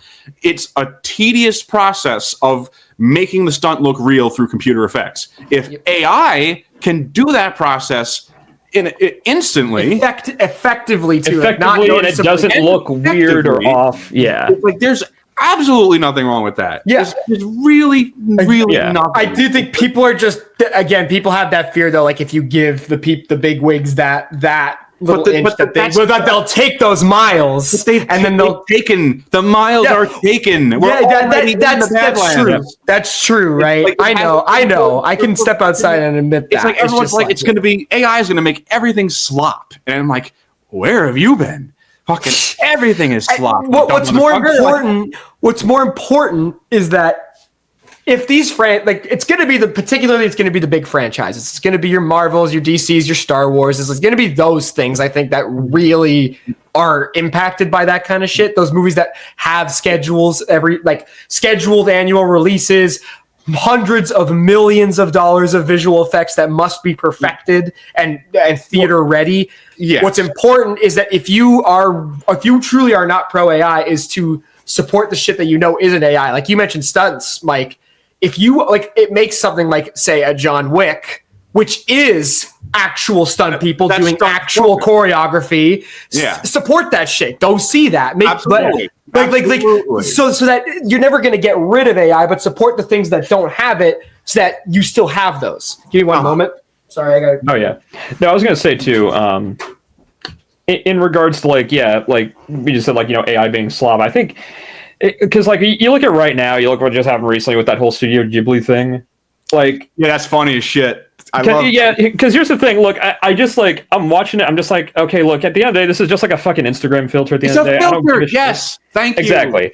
Now, when I obviously see it being used by the fucking White House for bullshit, I'm just like, that was funny. That was so funny. It was, but also I'm just like, holy fucking shit, man! This place sucks, man. It's like I don't know. It's like fucking who cares? It's like you said. I was gonna say it's funny in the sense of just like, wow, we're really fucking here. Holy fuck! It's like I don't get like this is what makes me feel like a freak. Like I love the art of animation more than most. I love Ghibli. I love the man. I love like everything about the art of animation, like the teeniest, tiniest things that like you don't even see for a split second. I love all that stuff. And like when all this filter stuff came out, everyone was like, "This is so disrespectful to the great artist." Yeah, at the end of the day, it's like, okay, this guy's not getting hurt. It's stupid. It's an Instagram filter, exactly. I want to see like my family if they were anime. It's like exactly. I'm just like. That's it. It's not. It's like It's not like like you said. It's like I do think people were getting way too crazy about that. Obviously, when I see government officials using it to gloat about deportations, genocide, and all that bullshit, or as we saw with Israel doing that, I was like, all right, what the fuck, man? It's just like. Yeah, we're here, I guess, but I get why. Are we talking? I assume I walked away. We're talking about the Miyazaki thing. Is that what we're talking about? Yeah. I get why Miyazaki himself would be offended by that. I understand that. Like he did all that. Give a shit. I actually think he wouldn't give a shit. Like there's like everyone just do a cease and desist though. Wasn't that a thing? They're not actually. Everyone wants them. Everyone wants them. Oh, okay, gotcha. Yeah, okay. He's not like there's that video of him saying like this AI is a monstrosity. It's like of course it is. Like coming from his perspective. Well, if you saw what it was happening in that, you'd be like, yeah, I agree. What is this? Like, yeah, it's like of course like him in particular. Like he's one of the best animators who ever lived, and he is one of those rare opportunities where an animator can just. And animators can just fucking cook as hard as they want, and it's great. It's art. It's pure art. Yep. And people are acting like it's the end of the world. That people are going to take shortcuts that really don't. Like, here's the thing. Like the AI, with the Ghibli thing, like it is amazing. Like it is. Like I don't care if it's ripping off. I don't care what the process is. If I could put a picture into a thing and it makes it look like it can make it look like that. Yes, it's like that's technology has evolved. Yeah, I'm shocked. It's obviously not with the artistic, fucking and not with the heart and soul of what you look at in a film. Not. It's a filter. It's for Instagram. It's the technology that it does, like with the accuracy that it does have, it is amazing. Like it feels. Fucking mind-blowing that like people are like, oh, this is a disgrace. It's not. Like again, using it as a tool, like using it to progress. Like, okay, how can we incorporate this with us? Exactly. Is when all of this AI stuff is happening, my immediate thought is like, well, how can we use this for good? It's like, how can we use it to not make the thing that people don't like? There's so much possibility to make because even in like when you're working on like a piece of art. There is just processes in making something that's just tedious. Like there are like not every step, not every. You can't make this one tree branch look good. You're just like fuck. Exactly. It's like some things are just like it just eats time. It's not like the entire time everyone's like everything is fucking great and everything's working and fucking. There are times where it's like, oh, we fucked up. We got to go back. God, I wish we didn't have to do this. Now you could kind of erase some of that. Yep. And it still look not only just passable, but really passable. Like consumer grade AI is at the point where it looks like a drawing. Like it does. Yep. It looks like a drawing. Like 10 years from now, Forget it. Exactly. Who knows? Where it gets to you like we talked about the extremes people go to anti. There is also the flip side of that. Like the people who are like, I made an entire 2-hour CGI movie out of AI. Like, and it looks, that's garbage. That's garbage. That is garbage. That is no effort. That is no effort. And you trying to get on a high horse and tell me that you can make the same thing. I was gonna say, yeah, but like I think I feel it's just as stupid as like someone with a DeviantArt page being like, look at my Sonic the Hedgehog OC. Yeah. Like it's like, I was gonna say too, he's just ripping off Sonic the Hedgehog, coloring him purple. And like I was gonna say too, because like that argument that you gave is one of the more real arguments I've heard. Like, okay, that's interesting. I get that. As opposed to a bunch of these AI bros going like, no, you don't understand. This is the future. This is what movie making will be in 10 years. It's like, no, it's fucking not. Look at this. You have 3 noses sticking out of your face. Like get the fuck out of here. In a way, but not in that sense. It is going to be the future, but it doesn't erase anything. It's not gonna. It's okay. It's not the future. It's a future method. It's a thing that will be a part of things, but it's not going to be the only thing. It's not going to be all that remains. At least I don't think so. Well, yes, like Hollywood movies, video games by AAA companies, all going to be AI. Not all, but I would say like massive chunks of like every entertainment going forward will be AI to some degree. Yeah, but that doesn't fucking erase, like, look at indie games. Like, video games suck now. They fucking suck. They do. Everyone agrees that they fucking suck. Yeah. Indie games came out of that desperation and said, like, hey, let's just fucking make games that don't suck. How about that? Yep. Like, and even the games that are good, you're now charging $80 for Nintendo. Dude, you pieces of shit. Because we just played yeah, on our YouTube channel, we played Mouthwashing, that new game. I love best games I've ever played. Excellent game, dude. Yeah. I play Balatro every fucking day, and it's just a fantastic independent game. Balatro is such a good argument.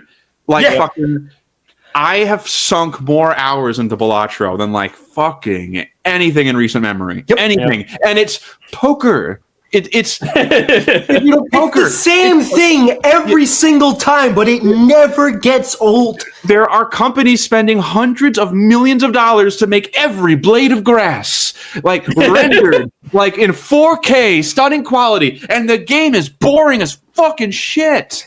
It's why you get.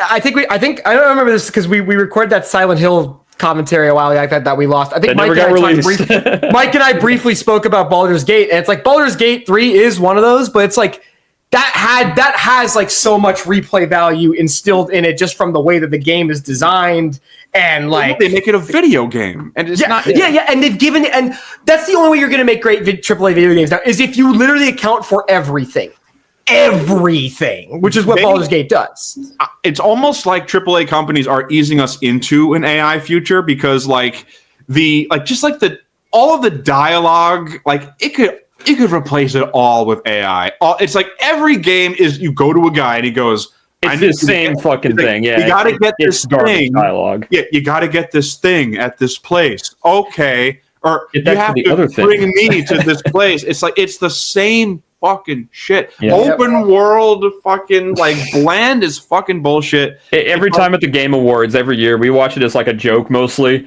and we're just like, all right, what's gonna be the fucking sci-fi thing? It's like 5 of them that look the exact same. I'm like, fuck me. They're like, why the fuck? I get why Balatro fucking won. They won, right? They win Game of the Year. Astrobot won Game of the Year, which was also well warranted because that was actually a great game. It was a fun platformer. It's like that's kind of rare these days. Yeah. Balatro won Best Indie Game, and I think it won. And it did oddly enough in the Game of the Year. Like every year the Game Awards they do like that big medley of all the themes with the orchestra and shit like that. Like they do it. Balatro's main theme was part of that, even though it wasn't nominated for Game of the Year, which is just a telling of how big of a smash that game was. It just absolutely blew up.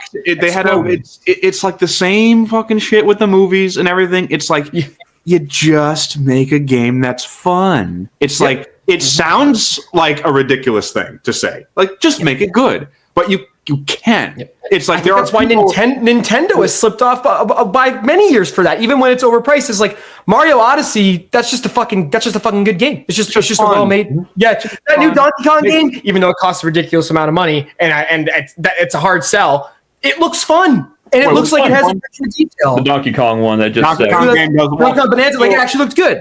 I'm not too pissed off at the $70 price tag because that's what games have been for. Wait, have they? With taxes, with taxes, you're gonna get over 70 anyway. So now we're going up $10 more and that's kind of been like the process. Wait, so this is $10 more than like a PS5 game? Yep. Well, I mean, so Mario Kart is $20 more expensive? No. So here's the thing, right? So basically, how this has happened apparently is like, so I think it's like digital versions are $79 and the physical versions are $89. That's where I'm like, just go. Wait, like it's been so long. Like what? Like say. So right now, a PS5 game right now, like so AAA PS5 game right now, $70, $69.99 for a AAA game. So now not accounting for taxes and shit like that. So now Nintendo is essentially, with Donkey Kong at least, thinks that they're now like a PS5 tier game. But I swear to God, I saw that DK was 70. I swear I saw someone. It might be because there's a disconnect. There's a few games that are. Yeah. But I think the case with Mario Kart, I think the reason why it's that price separately is to incentivize people buying the Switch bundle, because the bundle comes with the game, and the way it works is the console itself is $400. With the game, it's $450. So technically, if you buy the console with the game, you're saving $30, because then if you bought them both separately, then you're buying $400 system plus $80 game, or you can buy $450 and get both in one package. I think that's why they're doing that. I want to hope that's why they're doing that. It's just to incentivize buying the console more, but I could be totally wrong. They could just be greedy fucks, but that's the reasoning I'm kind of using in my brain. I would say that there is a hope, because I am not against the idea of paying a premium for a video game if it's worth it. I got a laptop, I got a laptop almost mostly with the thought of being able to play Half-Life Alyx. I mean, obviously my gaming, it's not just for that. It's come in handy. MSI. It's worth the money that I spent on it. Yep. But when I played Half-Life Alyx, I was like, this is worth every penny. Yes. Like, the experience is so new, and it's so, they made it worth the price tag. Yep. So if it turns out that, Mario Kart Worlds or whatever, has, the worth of, an $80 game, then I'm all for it. But that obviously remains to be seen. Yeah. What's struggling to be accusing? I said this because we had a big debate about this in one of our group chats. Our friends, we had a big debate about the prices, and I mentioned the reason why I don't think it's good, but the reason why I give a bit of leniency to Nintendo is because they incentivize quality of gameplay over most of these other fucking publishers ever. They focus on making the games fun. So I trust that Donkey Kong game, even if it is that much, fun. I'm gonna get my money's worth out of it. I'm gonna have a very fun time playing it. Same with Mario Kart. Remember, guys, Mario Kart is a game that's built to last, literally, for years and years as a multiplayer staple in everybody's households, right? So you got to think of it from that. What I get worried about is that now you're going to have Sony and Microsoft, who don't always have that level of quality incentivized or prioritized. Dude, GTA 6, that's $100. $100. Easy. We need to be prepared for that. It's just going to happen. Even if the game sucks, whether GTA is great when it comes out or terrible, it's going to be that much money. Because they've been given the okay by Nintendo. But just like Nintendo, I think Rockstar is a company where they could potentially make a $100 game be like, you know what? There's so much in this game that it is worth it. It's this game is worth 2 games. They can, I think they can do that. I would make the argument almost that maybe Red Dead Redemption may have been, or the second one at least, might have been worth that. I mean, maybe not 100, but yeah. Dude, I'm playing through Cyberpunk right now. I think Cyberpunk's $100. I think Cyberpunk's worth $100. Now it is. Not at the time of release. Not when it came out, when it was a broken mess. Cyberpunk now. I think if you buy that plus the expansion, that's oh my god, it's night and day, Mike. it's night and day. I never gave it a shot. It's much. I didn't either, and I was talking to our friend Zane about it because I was kind of trepidatious about doing it because it was on sale, and he was like, "Trust me, play the game. It's worth it. Yeah, believe me." And I did, and I'm still going down. And again, I've already said it. I know people are getting tired of me saying it. Baldur's Gate, that at base launch was a game worth that much money, and they've only added more and more and more to it as the years have gone on, and now it's like even worth more, like double that money in my opinion. It's just a fucking great game. Even you just saying that sentence is so telling, where it's like, I remember a time where games at launch had everything. Like they had everything they needed. Like they just. I think about the common example I always give is the Spider-Man movie game from 2002. You could literally just type in a cheat code and play as Green Goblin for the whole game. Nowadays, that'd be Season Pass, 29 DLC, fucking... Not just play as the Green Goblin, but he had a functional glider. Harry Osborn. Yeah, it was Harry Osborn. They redid all the levels and just said, oh, this is Harry Osborn taking his dad's glider, trying to find out, how, like, the mystery of his dad and everything. And I'm like... Yeah, we're past those days. We're long past those days. Oh, my God, man. I don't know, man. Maybe with Tony Hawk's Pro Skater 3 and 4 with that SpongeBob world, maybe we're back. I don't know. I didn't hear about that. That was in the Switch reveal yesterday. They showed SpongeBob world. Yeah, it was a jump scare. At the very end, they show all this Tony Hawk shit, and it looks cool. And at the tail end, he's just skating through Bikini Bottom, and it just goes Tony Hawk's Pro Skater 3 4 coming to the Switch. Are they hinting that you could play as SpongeBob? I don't know. If you can, Game of the Year. That's all I'm gonna say. I was never a Tony Hawk guy. I was, it was just, I remember everyone was. My cousins, my brother, my friends, like, everyone play those fucking games all day and every night. I was just, the skateboarding thing was just, didn't click with me. They were just fun to play with, like, friends. If you had, like, people over, you're just like, yeah, we're playing Tony Hawk, dude. And you just bump out to the soundtrack and just, like, watch people fail. It's a fun time, man. And I think love those games. Those kinds of games are the true marker of, like, what's worth that much money. Like Guitar Hero. If you can that's worth that much money. I fucking love that. If you can get that much enjoyment out of Tony Hawk, though, all these years later, then that shit's then that's timeless and priceless, in my honest opinion, right? But if it's something that you're gonna pick up and play for 5 minutes and realize that you're never gonna fucking finish it, or you're gonna play through it once, then it's not worth that shit. We don't live in an age where you can play test all the time. It's like we were saying about Nintendo, like the price tag of a $60 game should not be a game that you play for like 5 hours and be like, I'm not going to fucking remember a goddamn thing. Nope. It's like, that's every AAA game is that you play it, you beat it, and you're like, well, it's over. Like, time for That's how I was with Horizon when that game first came out. I played it for like... prime example. I played it for like 10 minutes. I'm like, I don't care about any of this. See, like I got well into that game. I don't hate that game as much as that people. The public image of Horizon's changed a lot since it came out. Oh, yeah, I enjoyed my time with it, but I also had no desire to finish it. So it was like, is it really worth it at that point? So Not really. Just for example, like Undertale was like $10. And that's decades worth of enjoyment. Decades worth of enjoyment to the point where like the sequel is announced alongside other Nintendo games. Like, yep. Another game that we played on the channel, Stanley Parable. You got millions. Stanley Parable is a great fucking thing.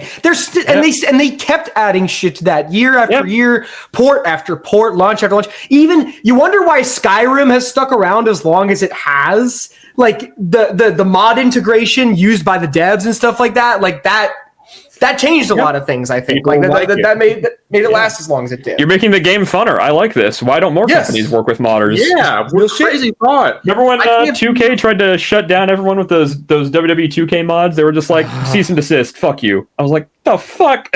We're making the game better than you people did. Nintendo does the same thing. Like with those cease and desists are very violent. Ridiculous. Yeah. Yes, and it's still disgusting. It's disgusting, but then you also like Nintendo at the very least made a base game that was worth it. Like you could at least say that. Like 2K was not fucking worth it until people started modding better. Oh yeah. Not defending what Nintendo does. I'm not defending the fact that they shot down modders. That's not what I'm doing. What I'm saying is, at the very least, even though they did and it sucked, you could go back and play the base game. Like I can still enjoy this. This is still a good game on its own. I'm ethically a little fucked up, but I can enjoy the game. Yep. It's rough out there for video games. For all entertainment. To end on a downer note, folks, video games are terrible, and we all suck. There's hope for indies. There's hope. There's a lot of hope. Silk Song, finally, it's back. Yeah, how about that? That was fucking crazy. Like, when I saw the release date, I was like, I actually believed, and then I started talking to my friend Eric, and he was like, Simon, they said that game was coming out in 2019. I don't know why you're even entertaining that this is happening this year. You fucking Yep.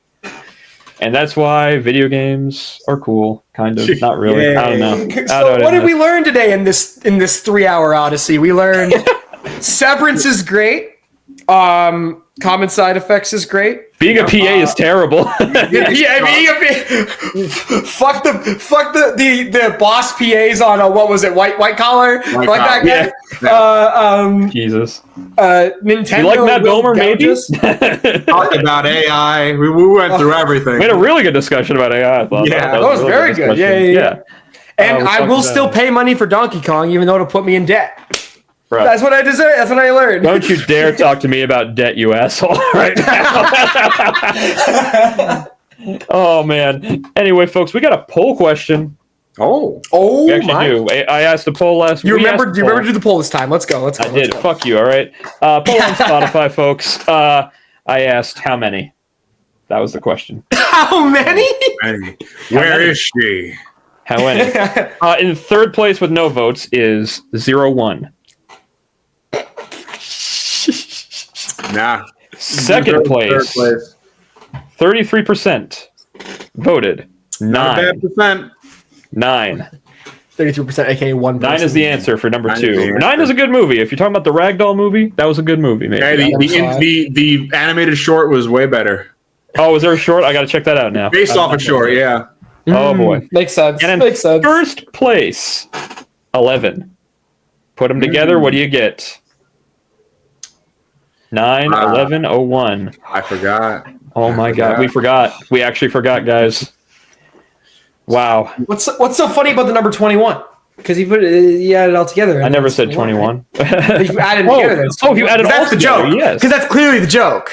Well, so yes, 21, the movie with Kevin Spacey and what's his name? 21 and Over, the remake of Project X that came out a year later. It was quite a picture. Oh boy. Folks. Mike, thank you for joining us again, Mike. Yeah. You're the goat. The throat goat, Mike. The throat goat. I'll goat that throat. I'll throat that goat. We will do. I'll do just that. We apologize to the viewers who wanted Cass to be on this show. He will be back next week from the dead after Mike killed him. He got too much lip from that one. Too much lip from that kind of Pack shit and get out of here. I never want to see you again. I had to put him in the ground. Yeah, he's dead. I do want to see the look on his face when he sees the 3-hour 9-minute file. I do want to. I do want to. Nintendo without him. He's been asking to talk about the Switch too for so long, and we just had a 30-minute discussion about it. He's the one who wanted to go on holiday. Holiday. I'm on holiday. Anyway, folks, with that being said, we're going to take you out with nothing. I don't know. We're going to take you out with a sniper rifle, actually. Yeah, we're going to fucking shoot you. Yeah, we're going to kill it. Yeah, clean and simple. But folks, is it time to sink or swim? I think it's time to swim. I think I'm ready to swim throughout the oblivion. Into oblivion. Fuck yeah. The movie with Tom Cruise, Oblivion 2013, directed by... That's a pretty good movie. It's actually a pretty good movie. You remember the date and everything. I don't remember why. I don't know why. I mean, hey, it's a movie. The trailers were cool, and the movie was like, all right, it was fine. Yeah, it also had Morgan Freeman looking weird. So I remember there was an orb. Yep, and he's bald now. Morgan Freeman's bald, and millions were lost. Billions. Bye, everyone.